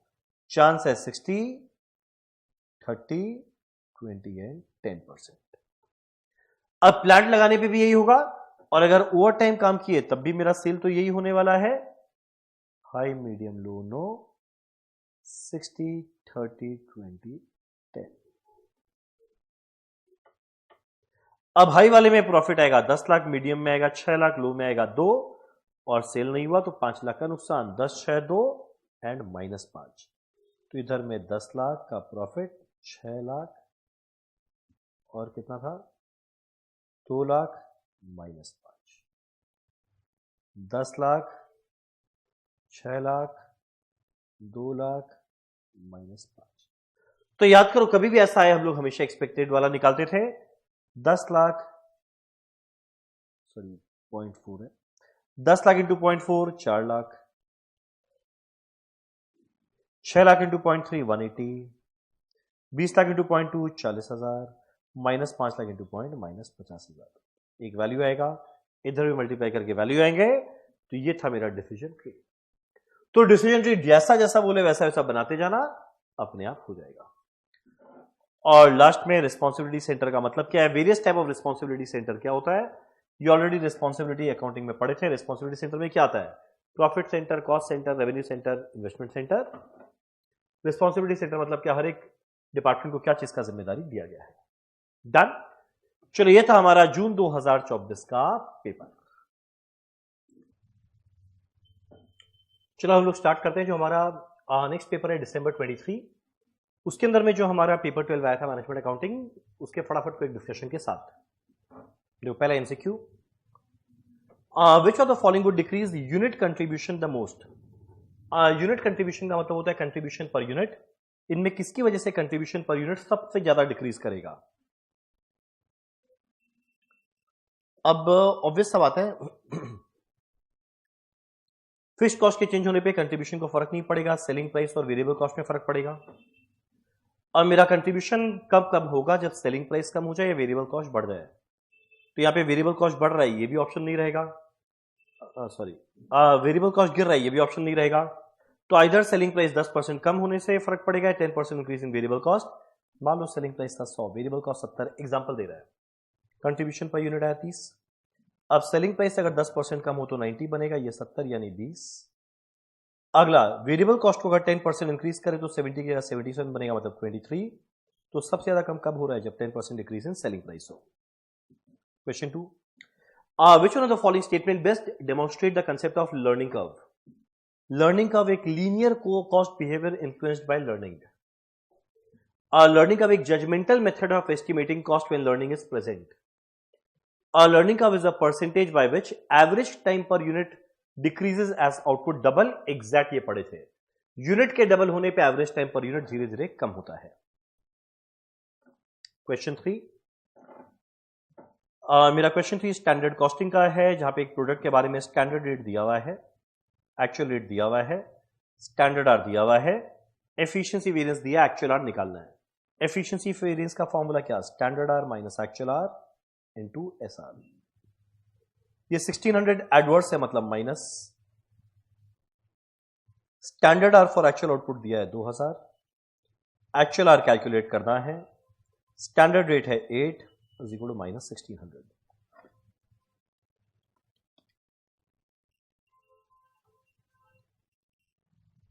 ये इधर गया, ये इधर गया, एक्चुअल आर कितना आने वाला है 2200 आर। मेरा economic value added is a concept that is closely related to residual income. अब मेरा इकोनॉमिक वैल्यू एडेड कैसे कैलकुलेट करते थे, is computed by NOPAT minus total capital into वैक। तो सब्ट्रैक्ट करते हैं adjusted total cost of capital from adjusted after tax income. एकदम करेक्ट बात है, जितना मेरा इनकम आया आफ्टर टैक्स उसमें से माइनस करते हैं जितना मेरा कैपिटल है, उस पर टोटल कॉस्ट क्या लगा।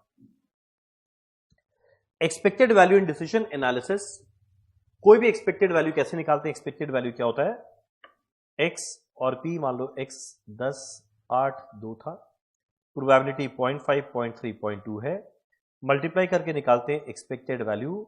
याद होगा ये हम लोग करते थे। स्टैंडर्ड डिविएशन नहीं, स्क्वायर रूट नहीं, डिफरेंस निकालना है नहीं, यहां पे क्या कर रहे हैं, मीन निकाल रहे हैं using probability as weight perfect.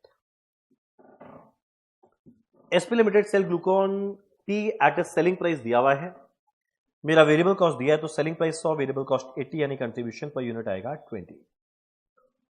मेरा फिक्स्ड कॉस्ट दिया हुआ है, actual quantity sold during the year इतना है। मेरा ब्रेक इवन पॉइंट निकालना है, बीपी का formula very easy, fixed cost divided by contribution per unit. Fixed cost 3 lakh by 20, 3 lakh by 20 क्या होता है 15,000 यूनिट। तो जिस ऑप्शन में बीपी 15,000 है वही ऑप्शन राइट है। Standard output 1000 unit, actual output 800 unit, standard price पर केजी है 2, एक्चुअल प्राइस पर KG 3, standard quantity per unit दिया है, एक्चुअल क्वांटिटी दिया है, निकालना है मटेरियल कॉस्ट वेरिएंस, पूरा कॉस्ट चार्ट बनाना है। Standard quantity for actual output, standard rate, standard cost for actual output, actual quantity, actual rate, actual cost. Standard में output क्या है, कोई काम का नहीं, एक्चुअल में कितना आउटपुट बना है 800। स्टैंडर्ड में रेट दिया हुआ है 2 रुपया, एक्चुअल में रेट दिया हुआ है 3 रुपया। स्टैंडर्ड क्वांटिटी 1 यूनिट में लगता है 4 केजी, तो एक्चुअल आउटपुट 800 के लिए लगेगा, 800 इंटू 4 3200, तो 32 इंटू 2 6400 आया स्टैंडर्ड कॉस्ट। मेरा एक्चुअल क्वांटिटी दिया है 4000, मल्टीप्लाई करते आया एक्चुअल कॉस्ट। कॉस्ट वेरिएंस क्या आएगा, standard cost minus actual cost 5600 minus में मैंने adverse. Dash is the budget which incorporate all functional budget, जहां सारे बजट को एक साथ में इकट्ठा किया जाता है उसे क्या कहते हैं, मास्टर बजट।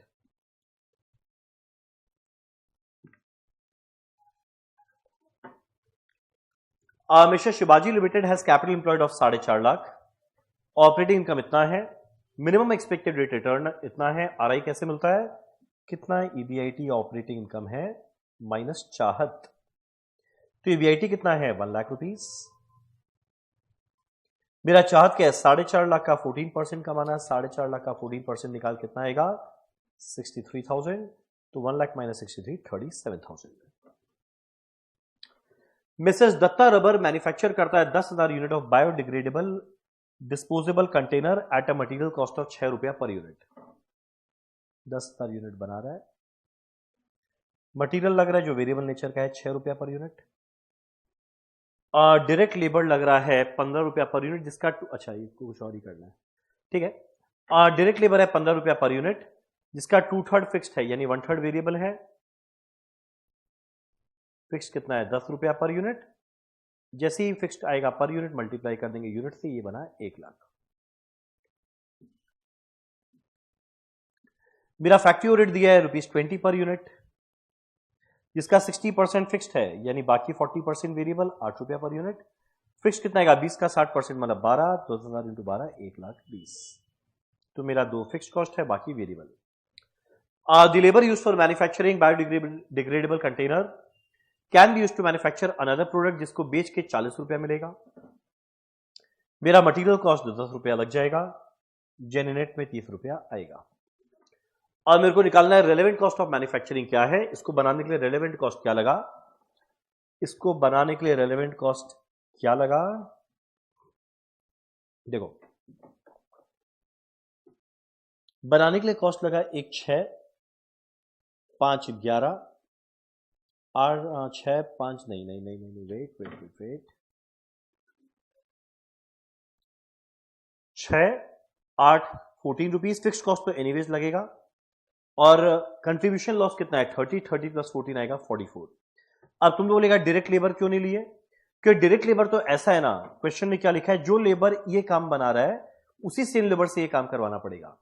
सो तुम 5 रुपए यहां पे इसमें ऐड करेगा तो इधर में कंट्रीब्यूशन में 5 रुपए लेस करना पड़ेगा। सो मेरा लेबर तो दोनों ही केस में लगेगा, उसको हटाओ, बाकी लगा इधर 6 प्लस 8 14, कंट्रीब्यूशन लॉस 30 प्लस 14 44। मेरा फिक्स्ड कॉस्ट रेलेवेंट कॉस्ट है। फिक्स्ड कॉस्ट जनरली इररेलेवेंट होता है, रेलेवेंट तभी है जब वो मेरे इच्छा पे रहे। जो मेरे इच्छा मतलब क्या है, डिस्क्रिप्शन पे रहे। मन हुआ तो करेंगे, नहीं हुआ तो नहीं करेंगे, तब वो रेलेवेंट है। अब कोई भी ऑप्शन करो फिक्स्ड कॉस्ट लगेगा ही लगेगा, तो इररेलेवेंट हो जाएगा। Next, according to Norton and Kaplan the balance score card should be used as control system, नहीं, डायग्नोस्टिक नहीं, स्ट्रैटेजी बनाने वाला सिस्टम। आंसर बनेगा C. Mrs NABARD limited has provided you the following data for financial year. BP rupees में दिया हुआ है इतना। सेलिंग प्राइस पता है, वेरिएबल कॉस्ट पता है, मतलब कंट्रीब्यूशन पर यूनिट आया है 30। फिक्स्ड कॉस्ट पता है, selling price per unit reduce by 10% next year. तो बताओ नया बीपी क्या आएगा। तो सेलिंग प्राइस था 100, वेरिएबल कॉस्ट है 70। सेलिंग प्राइस नेक्स्ट ईयर 10% कम हो गया, मतलब 90। वेरिएबल कॉस्ट पर यूनिट रहेगा सेम, यानी 20 आएगा कंट्रीब्यूशन। तो देखो पीवी रेशियो क्या मिलेगा 20/90 इंटू 100, 22.22%। अब मेरे को निकालना है बीपी रुपीज में। बीपी का फॉर्मूला क्या, fix cost divided by PV ratio 0.2222, जाएगा 3,60,000 समथिंग। आंसर बनेगा B. Mrs Agartala plastic private limited has provided you the information of its packaging division. Fix asset 10 lakh, current asset 10 lakh, यानी कुल मिलाकर 20 लाख रुपया लग गया बिजनेस में। एनुअल फिक्स्ड कॉस्ट है 16 lakh, variable cost per unit है 10। कुल मिलाकर अगर 8 लाख यूनिट बनाए, आरओआई 18% है। बताओ ट्रांसफर प्राइस क्या होगा। तो भाई खर्चा क्या लगा, वेरिएबल कॉस्ट लगा 1 यूनिट का 10, तो 8 लाख में 8 लाख इंटू 10। मेरा फिक्स कॉस्ट कितना लग रहा है, एनुअल फिक्स कॉस्ट लग रहा है 16 लाख, यानी मिलाकर 96 लाख। चलो ऐड करना है प्रॉफिट। प्रॉफिट क्या कमाना है, 18% जितना पैसा इन्वेस्ट हुआ। कितना इन्वेस्ट हुआ था 10 और 10 मिला के 20 लाख का 18% निकालो 3,60,000, यानी इतना रुपया चार्ज करना है। कितने यूनिट को ट्रांसफर करने के लिए, 8 लाख डिवाइडेड बाय 8 लाख, जाएगा 12.45। मेरा मार्जिनल कॉस्टिंग में ओपनिंग एंड क्लोजिंग स्टॉक किस पर वैल्यू करते हैं, ये ऑलमोस्ट हर टर्म में आ जाता है हमको लगता है। मार्जिनल कॉस्टिंग के अंदर में इन्वेंट्री वैल्यूएशन में ओनली वेरिएबल कॉस्ट आता है, जबकि एब्जॉर्प्शन कॉस्टिंग में variable cost and fixed cost दोनों आता है। तो ओपनिंग स्टॉक या क्लोजिंग स्टॉक मार्जिनल कॉस्टिंग को किस पर वैल्यू करना है, वेरिएबल कॉस्ट पे।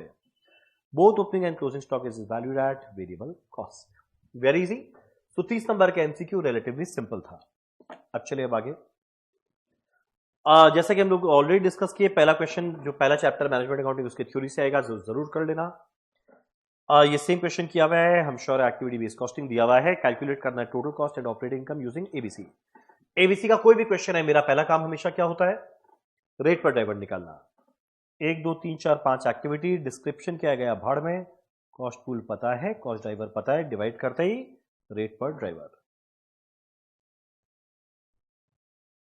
अब बॉटल रिटर्न में लिखा है डायरेक्ट ट्रेसिंग। डायरेक्ट ट्रेसिंग मतलब डायरेक्टली देखो कहीं दिख रहा होगा कितना रुपया, 30,000।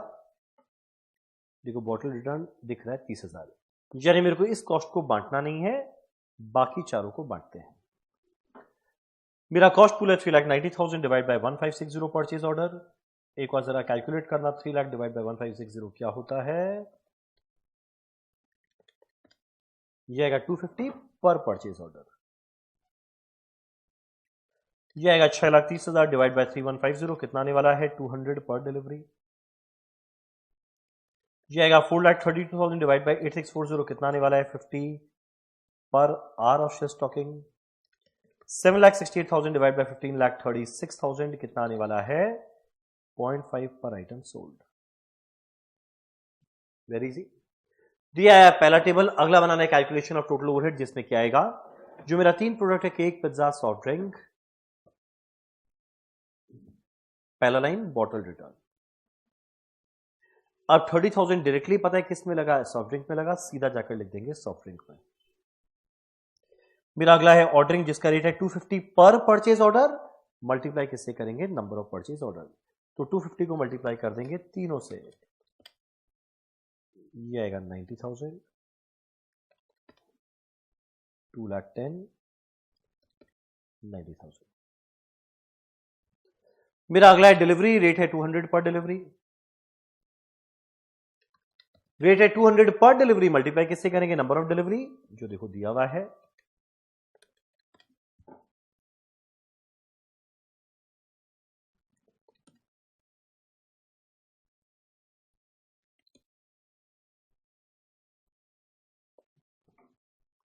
शेयर स्टॉकिंग रेट दिया है 50 रुपीज पर आवर, तो 50 रुपया पर आवर है, इन तीनों से मल्टीप्लाई करना है।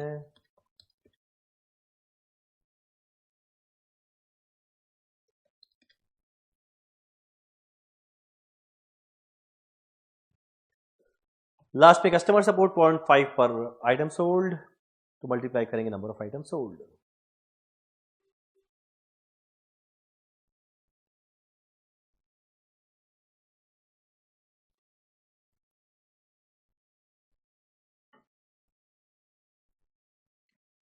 जैसे ऐड करेंगे आया ओवरहेड, और निकालना क्या है मेरे को, लास्ट में टोटल कॉस्ट कितना है, टोटल कॉस्ट कैसे मिलेगा, सीओजीएस पता है, उसमें ऐड कर देंगे इस ओवरहेड को, आया टोटल कॉस्ट।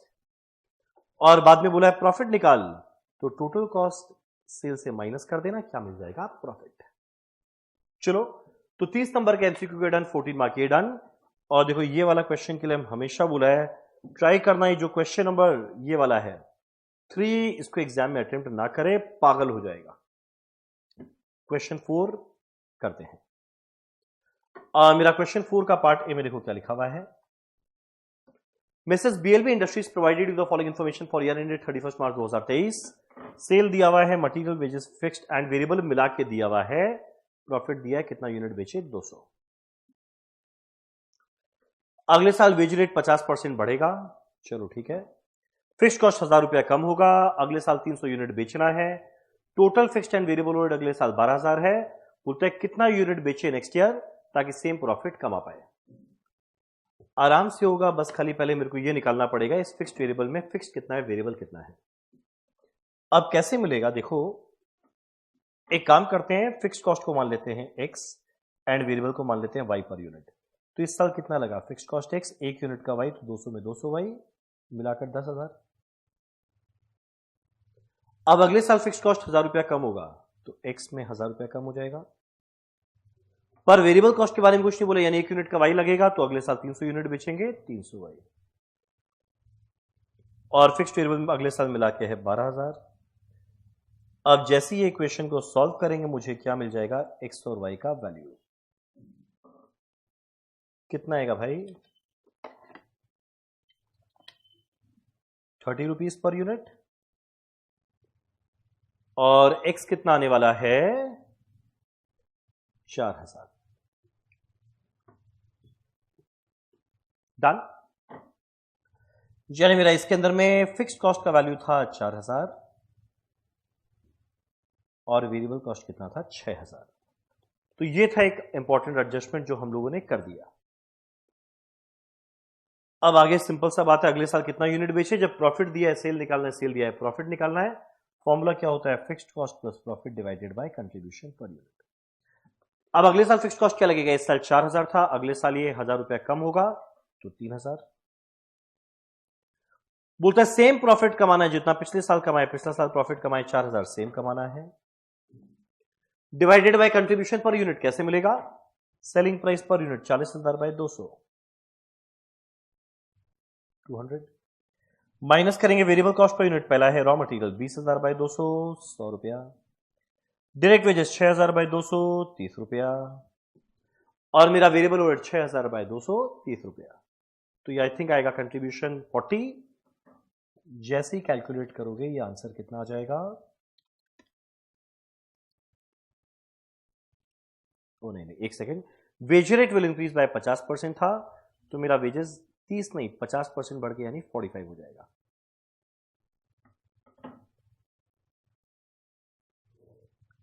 तो आई थिंक ये आएगा 25 शायद, let me check.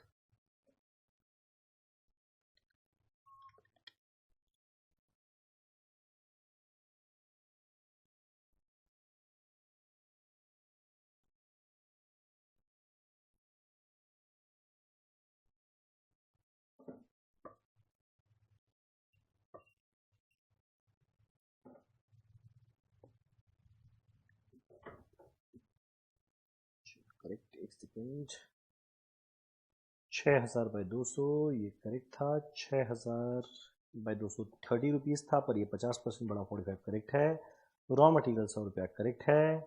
Selling price per unit के बारे में कहीं कुछ लिखा नहीं है, वो करेक्ट है, करेक्ट 140 और 35।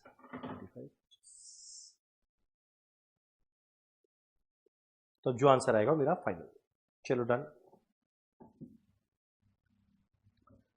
अब मेरा अगला है पार्ट बी। क्या लिखा है पार्ट बी में, कंपनी एक्सवाइजेड प्रोड्यूस करता है दो कंपोनेंट एम और एन, और ये प्लान कर रहा है allocation of its available resources for next period. 750 units of component M और 600 unit N are required to produce, per machine R कुल मिला के 3000 घंटा ही अवेलेबल है। अब कोई भी डेफिसिट हुआ है प्रोड्यूस करने में, तो हम लोग क्या करेंगे, वैसे क्वांटिटी को परचेज करेंगे आउटसाइड वाले से। ऑब्जेक्टिव क्या है, बाहर वाले से कम खरीदे। ठीक है भैया।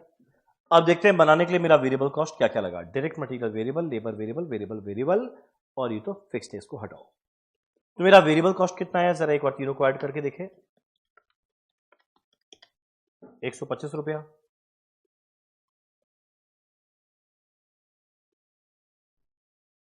और इधर में आएगा 175। अब वही अगर बाहर से परचेज करें, मेरा 185 और 259 लगेगा। खुद बनाने पे ये लगेगा, बाहर से लेने पे इतना लगेगा, यानी मेरा एक्स्ट्रा कॉस्ट कितना लगने वाला है 60, और यहां पे कितना लगने वाला है 84। ठीक, मेरा एक्स्ट्रा कॉस्ट लगेगा एम का बाहर में 60, एन का 84, और हर एक यूनिट को बनाने में मशीन आर कितना लगता है 2 और 3, तो 60 रुपए एक्स्ट्रा खर्चा करेंगे, 2 घंटा बस डिवोट करना है, तो extra cost per machine R कितना लग जा रहा है 30। 84/3 यहां पे कितना आएगा 28। तो भाई मेरा देखो एक्स्ट्रा कॉस्ट किस में लग जा रहा है, ज्यादा एम में। तो यही रीजन है कि भाई अगर खुद बनाना है एम बनाओ, एन तुम चाहो तो बाहर से बाय कर सकता है। सिंपल क्वेश्चन था। और मेरा क्वेश्चन नंबर 5, कैश बजट। पहले देख लो भैया कैश बजट कहां से कहां तक का बनाने बोला है, ये रहा 3 महीने का बनाना है, एंडिंग 31 मार्च 2024, यानी जैन फेब मार्च। चलो ठीक है भाई बनाएंगे। मटेरियल दिया है, लेबर दिया है, एक्सपेंस दिया है, factory overhead, admin overhead. First जनवरी का कैश बैलेंस दिया हुआ है, तो जनवरी का ओपनिंग कैश बैलेंस काम आएगा। अब ये पूरा तुम लोग देखिए ना, ऐसा ही जो हम लोग कैश बजट किए थे उसमें भी कुछ ऐसा ही दिया हुआ था। ये कंपनी दो तरह का प्रोडक्ट बनाते हैं, ल्यूब्रिकेटिंग ऑयल, ग्रीस ऑयल, और वहां पे दो जगह से काम करता था, यहां पे 3 ऑफिस से काम कर रहा है, तीनों में क्वांटिटी दिया हुआ है। ठीक है। सेलिंग प्राइस पर यूनिट दिया ल्यूब्रिकेटिंग ऑयल का 90 और ग्रीस ऑयल का दिया हुआ है 75। अब ये सेल प्राइस पर यूनिट 3 रुपया बढ़ाएगा, 2 रुपया बढ़ाएगा, 3 and 2 for lubricating oil, grease oil from January. जनवरी से ये क्या करेगा, 3 रुपया बढ़ाएगा, यानी यहां तक रेट है 90-75, इसके नीचे रेट बन जाएगा 93 और 75 में 2 रुपया बढ़ा के 77। बस खत्म। तो पहले मेरे को निकालना है कुल मिलाकर सेल वैल्यू है कितना। तो देखो 1000, 1200, 900 मिलाकर कितना होता है, 3100। रेट क्या है 90। 2,79,000 कहां लिखूं भाई, जगह ही नहीं है, कहां लिखे, इधर लिखते हैं। पहले ल्यूब्रिकेटिंग ऑयल निकाल दें। और मेरा अगला 1200 प्लस 1440 प्लस 1080 मिला के 3720 यूनिट। रेट क्या है 90। अगला 1100 प्लस 1320 प्लस 990 इंटू 90 कितना आने वाला है 306900। नेक्स्ट 3100 पर रेट हो जाएगा 93, 288 300। 4000 इंटू 93 कितना मिलेगा 372।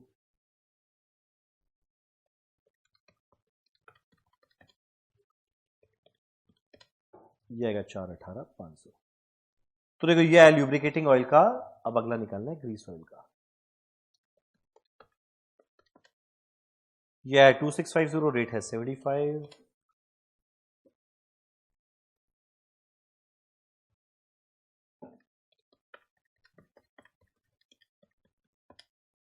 ये है 238,500।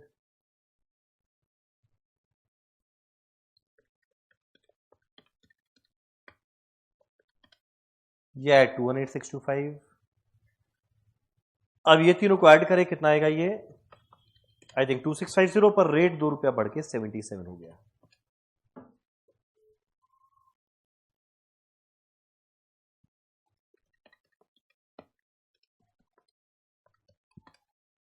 ये है 261,800।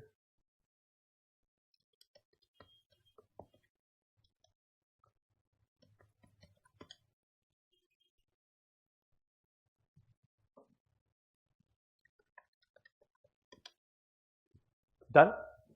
अब जैसे ये दोनों सेल वैल्यू को ऐड करेंगे मेरे को मिलेगा टोटल सेल। अब टोटल सेल एनीवेज निकालेंगे, फिर आगे बोलता है 20% सेल कैश बेसिस है, 80% क्रेडिट है, जितना क्रेडिट सेल हुआ उसका 50% मिलेगा अगले महीना, रिमेनिंग 50% उसके अगले महीना। तो देखो पिछला वाला कैश बजट करने का ये वाला इजी लगेगा। सो अगर बाई चांस हम लोग ये वाला कैलकुलेशन करें, हमारा कौन सा मंथ है अक्टूबर से मार्च,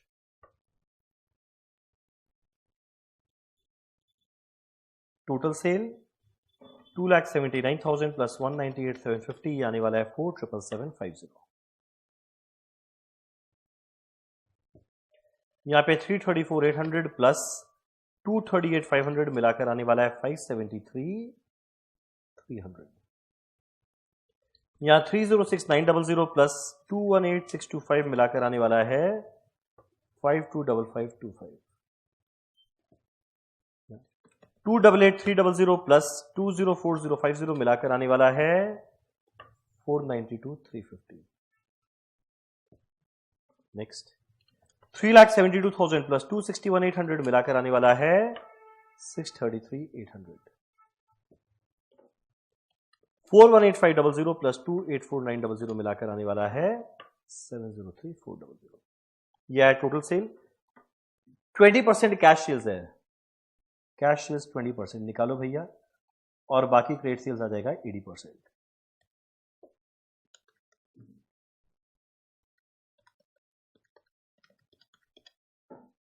ये है 95550।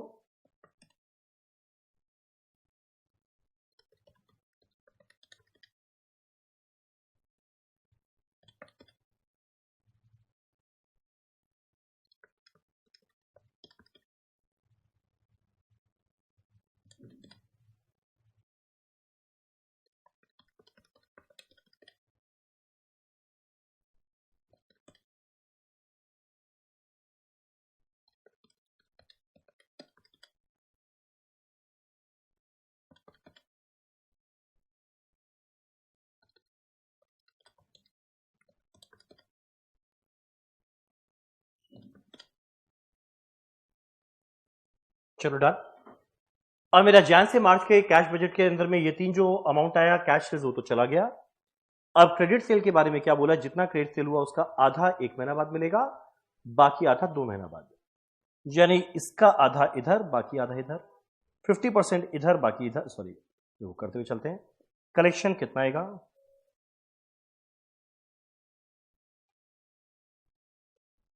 तो एक ये लाइन रेलेवेंट है भाई। अगला कलेक्शन, इसका आधा इधर बाकी आधा इधर, मिल गया। इसका आधा इधर बाकी आधा इधर, इसका आधा इधर बाकी आधा इधर, इसका हाफ इधर बाकी हाफ इधर, इसका हाफ इधर बाकी हाफ उधर। तो मेरे को मतलब क्या है, बस खाली इतने से, यानी कैश बजट के कलेक्शन में एक ये जाएगा और एक ये कलेक्शन फ्रॉम डेटर जाएगा। परफेक्ट। चलो हमारा अच्छा एडजस्टमेंट डन। अब आगे इजी है। Lag in payment to creditor for material 1 महीना। तो भैया जो मेरा मटेरियल है लैग है 1 महीना। 1 महीना का मतलब क्या, अक्टूबर का पेमेंट होगा नवंबर में, नवंबर का दिसंबर में, दिसंबर का जनवरी में, मुझे बनाना है जैन टू मार्च, तो जनवरी में पेमेंट क्या आएगा 75,000, फेब में 65, मार्च में 90। इजी है। Wages to labour are paid within between 1st to 5th of month due. अब वेजेस को कब कितना दिन देंगे, कौन सा तारीख को देंगे, रेलेवेंट नहीं है, मेरे को निकालना है वेजेस देना कितना है।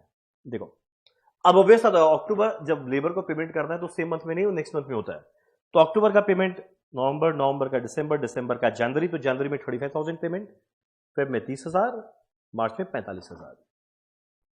Direct expense are paid 1 month in lag. तो भाई सिंपल है, डायरेक्ट एक्सपेंस 1 मंथ लैग, यानी दिसंबर में जो आया वो जैन में पेमेंट करेंगे, ये 14,000 फेब में, 25,000 मार्च में। Factory overhead admin overhead paid 1.5 months in lag, 1.5 months in lag factory overhead admin overhead. तो भाई फैक्ट्री ओवरहेड के अंदर हम पेमेंट कितना करेंगे, देखो 1.5 month लैग, यानी जनवरी में क्या पेमेंट करेंगे, 1 महीना 1.5 महीने का, तो 1.5 महीने का तुम लोग कैलकुलेट करेगा। Let me calculate.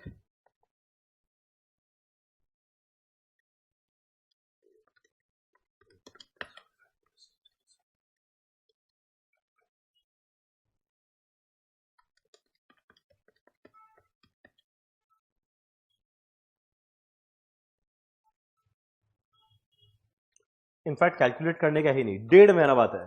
तो 1.5 महीना मैंने क्या, जो नवंबर वाला है, अक्टूबर वाला है, ये नवंबर में पेमेंट नहीं हुआ, मिड दिसंबर में पेमेंट हुआ, यानी इवेंचुअली जाके दिसंबर में पेमेंट हुआ, कोई भी महीना में करे।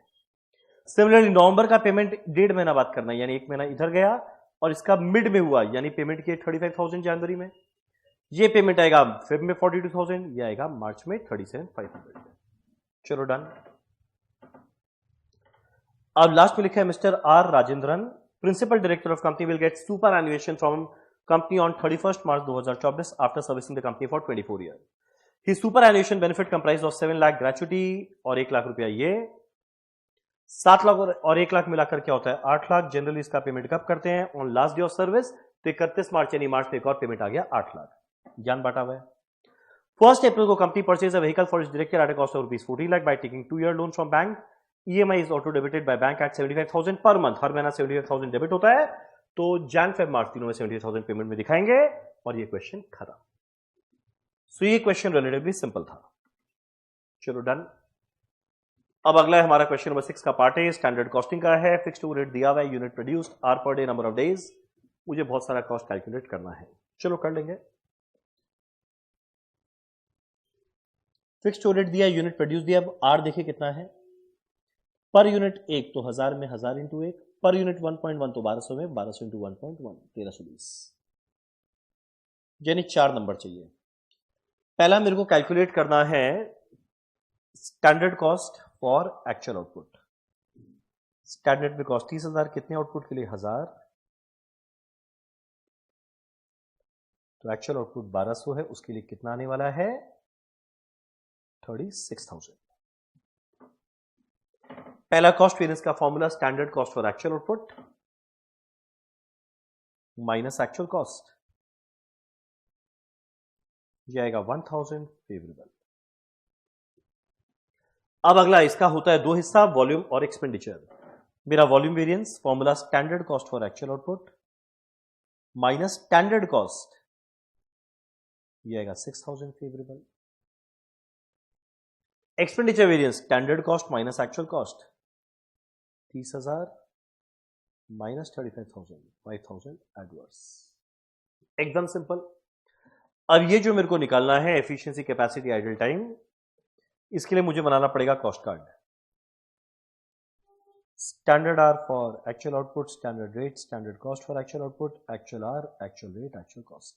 Standard are for actual output, standard में आर 1000 था, कितने आउटपुट के लिए 1000, तो एक्चुअल आउटपुट के लिए क्या आएगा 1000 बाई 1000 टू 1200। स्टैंडर्ड में rate per are fixed overhead है 30,000, और कितना आर है, कितना आर है 1000, 30,000 बाई 1000 होता है 30, 36,000। एक्चुअल में आर कितना है 1320, एक्चुअल में कॉस्ट कितना है 35,000। एफिशिएंसी वेरिएंस का formula this minus this, standard are for actual output minus actual R into S R, और तुम लोग कैलकुलेट करेगा, ये आ जाएगा 3600 adverse. Capacity variance actual are minus standard में आर कितना था, स्टैंडर्ड में आर कितना था, स्टैंडर्ड में आर था 1000, ये कितना आएगा 9600। एक सेकेंड,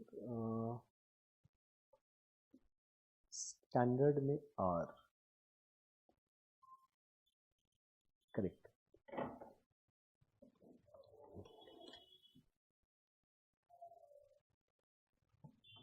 ओ वेट, सिंस यहां पे डेज अलग है तो मेरे को रिवाइज स्टैंडर्ड आर लेना पड़ेगा। स्टैंडर्ड में आर 1000 था, कितने डेज के लिए 20 के लिए, तो 23 दिन के लिए कितना आएगा 1150 इंटू 30 करेंगे,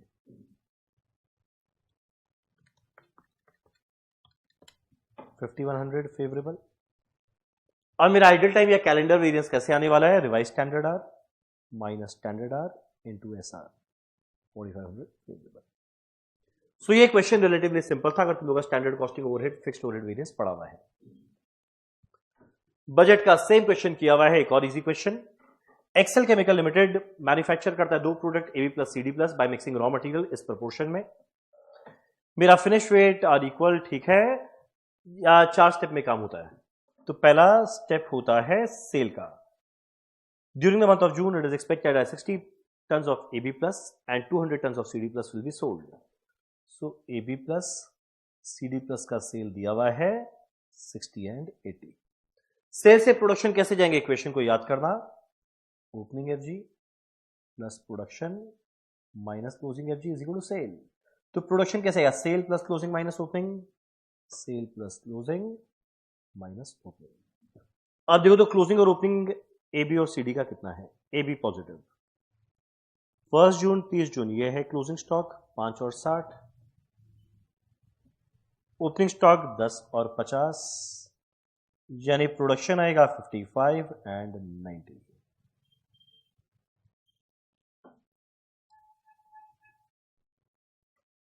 इसमें 60 और 280 क्यों लिखे, 210, ठीक है।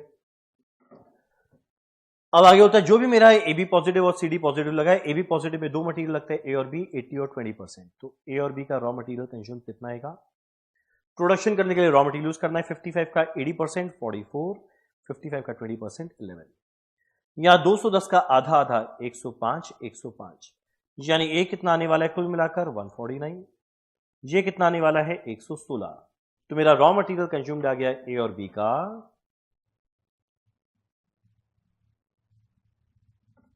अच्छा sorry A B C D ये सब तो अलग अलग प्रोडक्ट है, टोटल नहीं करना।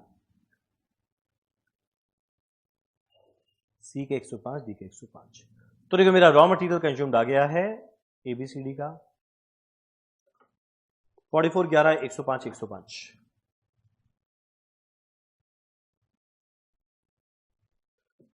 अब लास्ट में ऑब्वियस सा बात है, मेरे को क्या निकालना है परचेज। परचेज कैसे आएगा, कॉस्ट के पहले लाइन को याद करना, opening raw material plus purchase minus closing consumed. Purchase कैसे आएगा, रॉ मटेरियल कंज्यूम्ड में क्लोजिंग जोड़ दे माइनस ओपनिंग।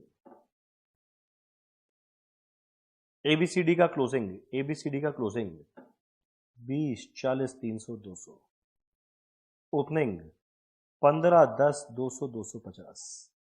यानी मेरा परचेज कितना आने वाला है 49, ये कितना आएगा 41, ये कितना आएगा 205, ये कितना आएगा 55। और कौन से प्राइस में खरीद रहे हैं 500 400 100 200। तो क्वांटिटी पता है, जैसे ही रेट से मल्टीप्लाई करेंगे क्या मिल जाएगा वैल्यू। परफेक्ट। सो एक रिलेटिवली बड़ा सिंपल क्वेश्चन था। और मेरा अगला क्वेश्चन आता है इकोनॉमिक वैल्यू एडेड का। इकोनॉमिक वैल्यू एडेड का और ईवीए का फॉर्मूला क्या होता है पहले अपने आप लिखना। फॉर्मूला क्या होता है, NOPAT minus total capital into वैट। What is NOPAT, EBIT to 1 minus T. तो मेरा टारगेट है वही चीज को पहले खोजने का। किधर है भाई, जरा खोजे। टोटल कैपिटल दिया है 45 लाख, चलो बताइए टोटल कैपिटल दिया है 45 लाख।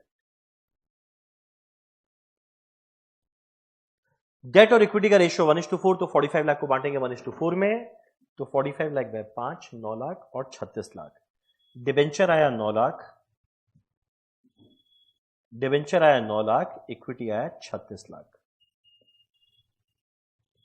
वैक के लिए source, amount, weight, cost, वैक।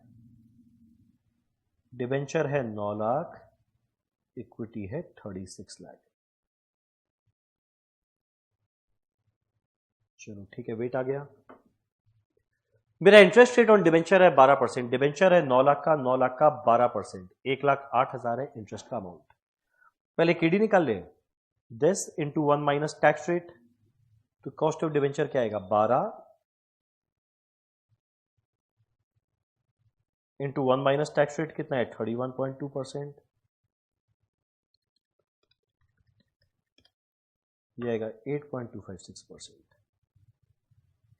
RF दिया है, आरएन दिया है, बीटा दिया है, क्या ही मिल जाएगा RF plus RM minus RF into beta, ये आएगा 17%।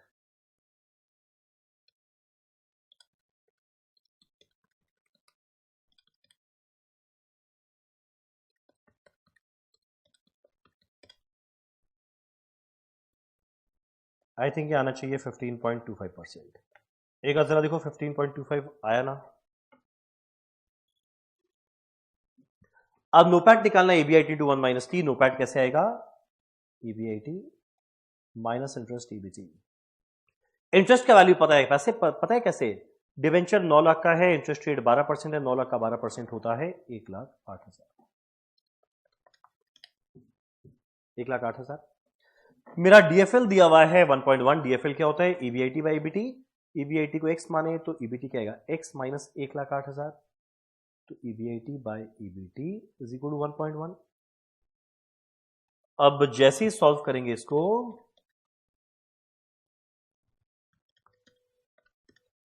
मेरे को मिल जाएगा ईबीआईटी, एक्स के वैल्यू आएगा 11,88,000।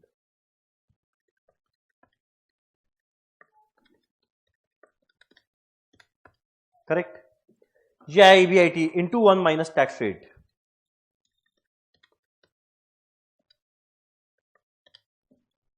आई थिंक आएगा 817344 माइनस करेंगे ये,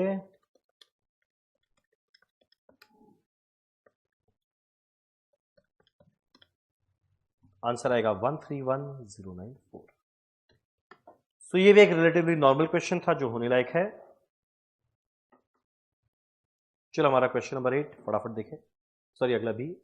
Messrs. Keshav Industries receive a work order to make 64 pieces of logo engraving work, which involves intricate labor operation. अब समझ में आ रहा है ये लर्निंग कर्व है। The logo engraving is done in specialized machine which process 2 logo engraving at a time, यानी 2 लोगो संग में बनता है, 2 लोगो संग में बनता है। तो ध्यान देना यूनिट्स, 2 लोगो संग में बनता है और पहला 2 बनाने में एक साथ में टाइम कितना लगता है? Average time per unit 10 minute, और आगे 80% दिया है। अब देखो जैसे यूनिट डबल होगा, 2 का डबल 4, 4 का डबल 8, 8 का डबल 16, 16 का डबल 32, 32 का डबल 64, मेरे को 64 निकालना है।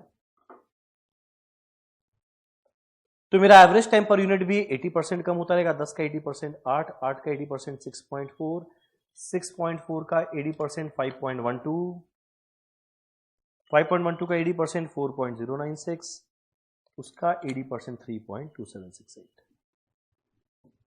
ठीक, मेरे को निकालना है टोटल टाइम इसमें कितना लगा। तो भैया 64 यूनिट को बनाने में टोटल टाइम कितना लगा, फटाफट निकाले कितना लगा।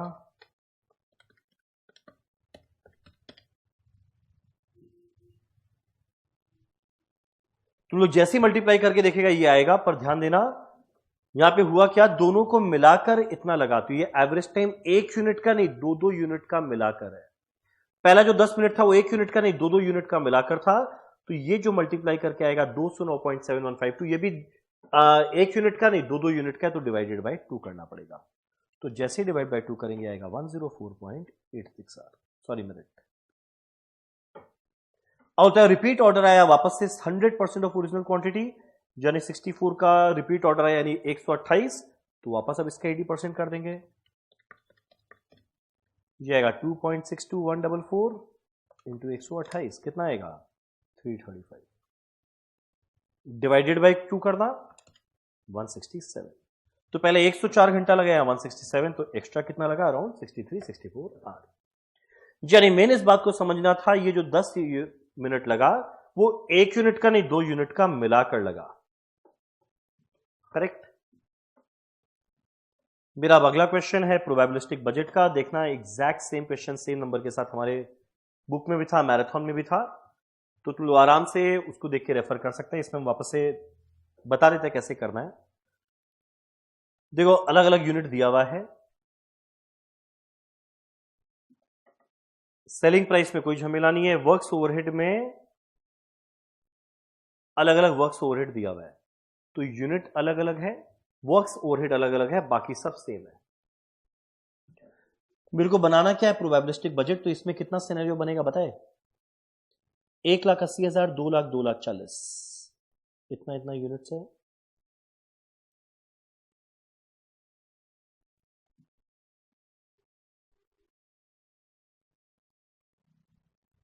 जिसका प्रोबेबिलिटी ये है,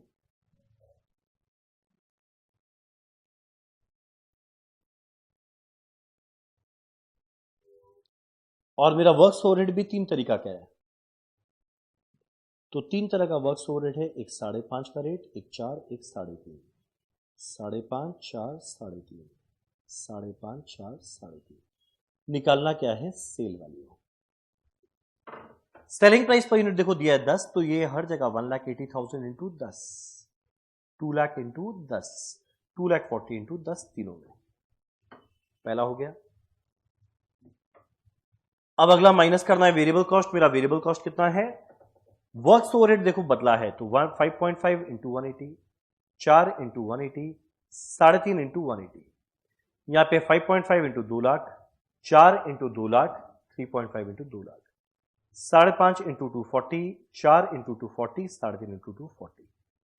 अगला माइनस करेंगे एडमिन ओवरहेड, 1 रुपया पर यूनिट, तो 1,80,000 इंटू 1, तीनों में 180, 2 लाख इंटू 1, 2 लाख, 240 इंटू 1, 240। अगला माइनस करेंगे selling and distribution 0.5 per unit, तो 180 इंटू 0.5, तीनों में 90,000, 2 लाख इंटू 0.5, तीनों में 1 लाख, 240 इंटू 0.5, तीनों में 120, कंट्रीब्यूशन आ गया। माइनस करेंगे फिक्स कॉस्ट, मेरा फिक्स कॉस्ट देख दिया हुआ है 250 और 130 मिलाकर 380, हर ऑप्शन में 380 मिलेगा EBT। टैक्स दिया हुआ है, माइनस करेंगे टैक्स, क्या मिल जाएगा? EAT। आया EAT ने उस सिनेरियो में।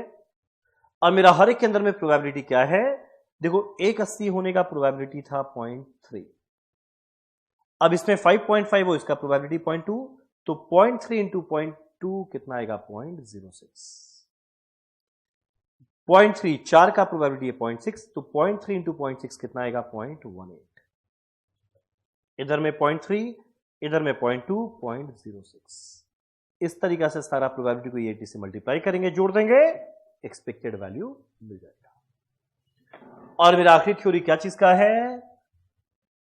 कॉस्ट सेंटर, प्रॉफिट सेंटर, जो रिस्पॉन्सिबिलिटीज अकाउंटिंग के अंदर में थ्योरी हम लोग का पड़ा हुआ है। चलो done. So I think around 2 घंटे के आसपास का वीडियो, जहां पे 2 अच्छा सा पेपर को डिस्कस किया। ये करने के बाद कल का पेपर अगर थोड़ा डिफिकल्ट आया, कैसे मैनेज करना है, तुम लोग एक अच्छा खासा आइडिया लग गया होगा। चलो done, thank you so much.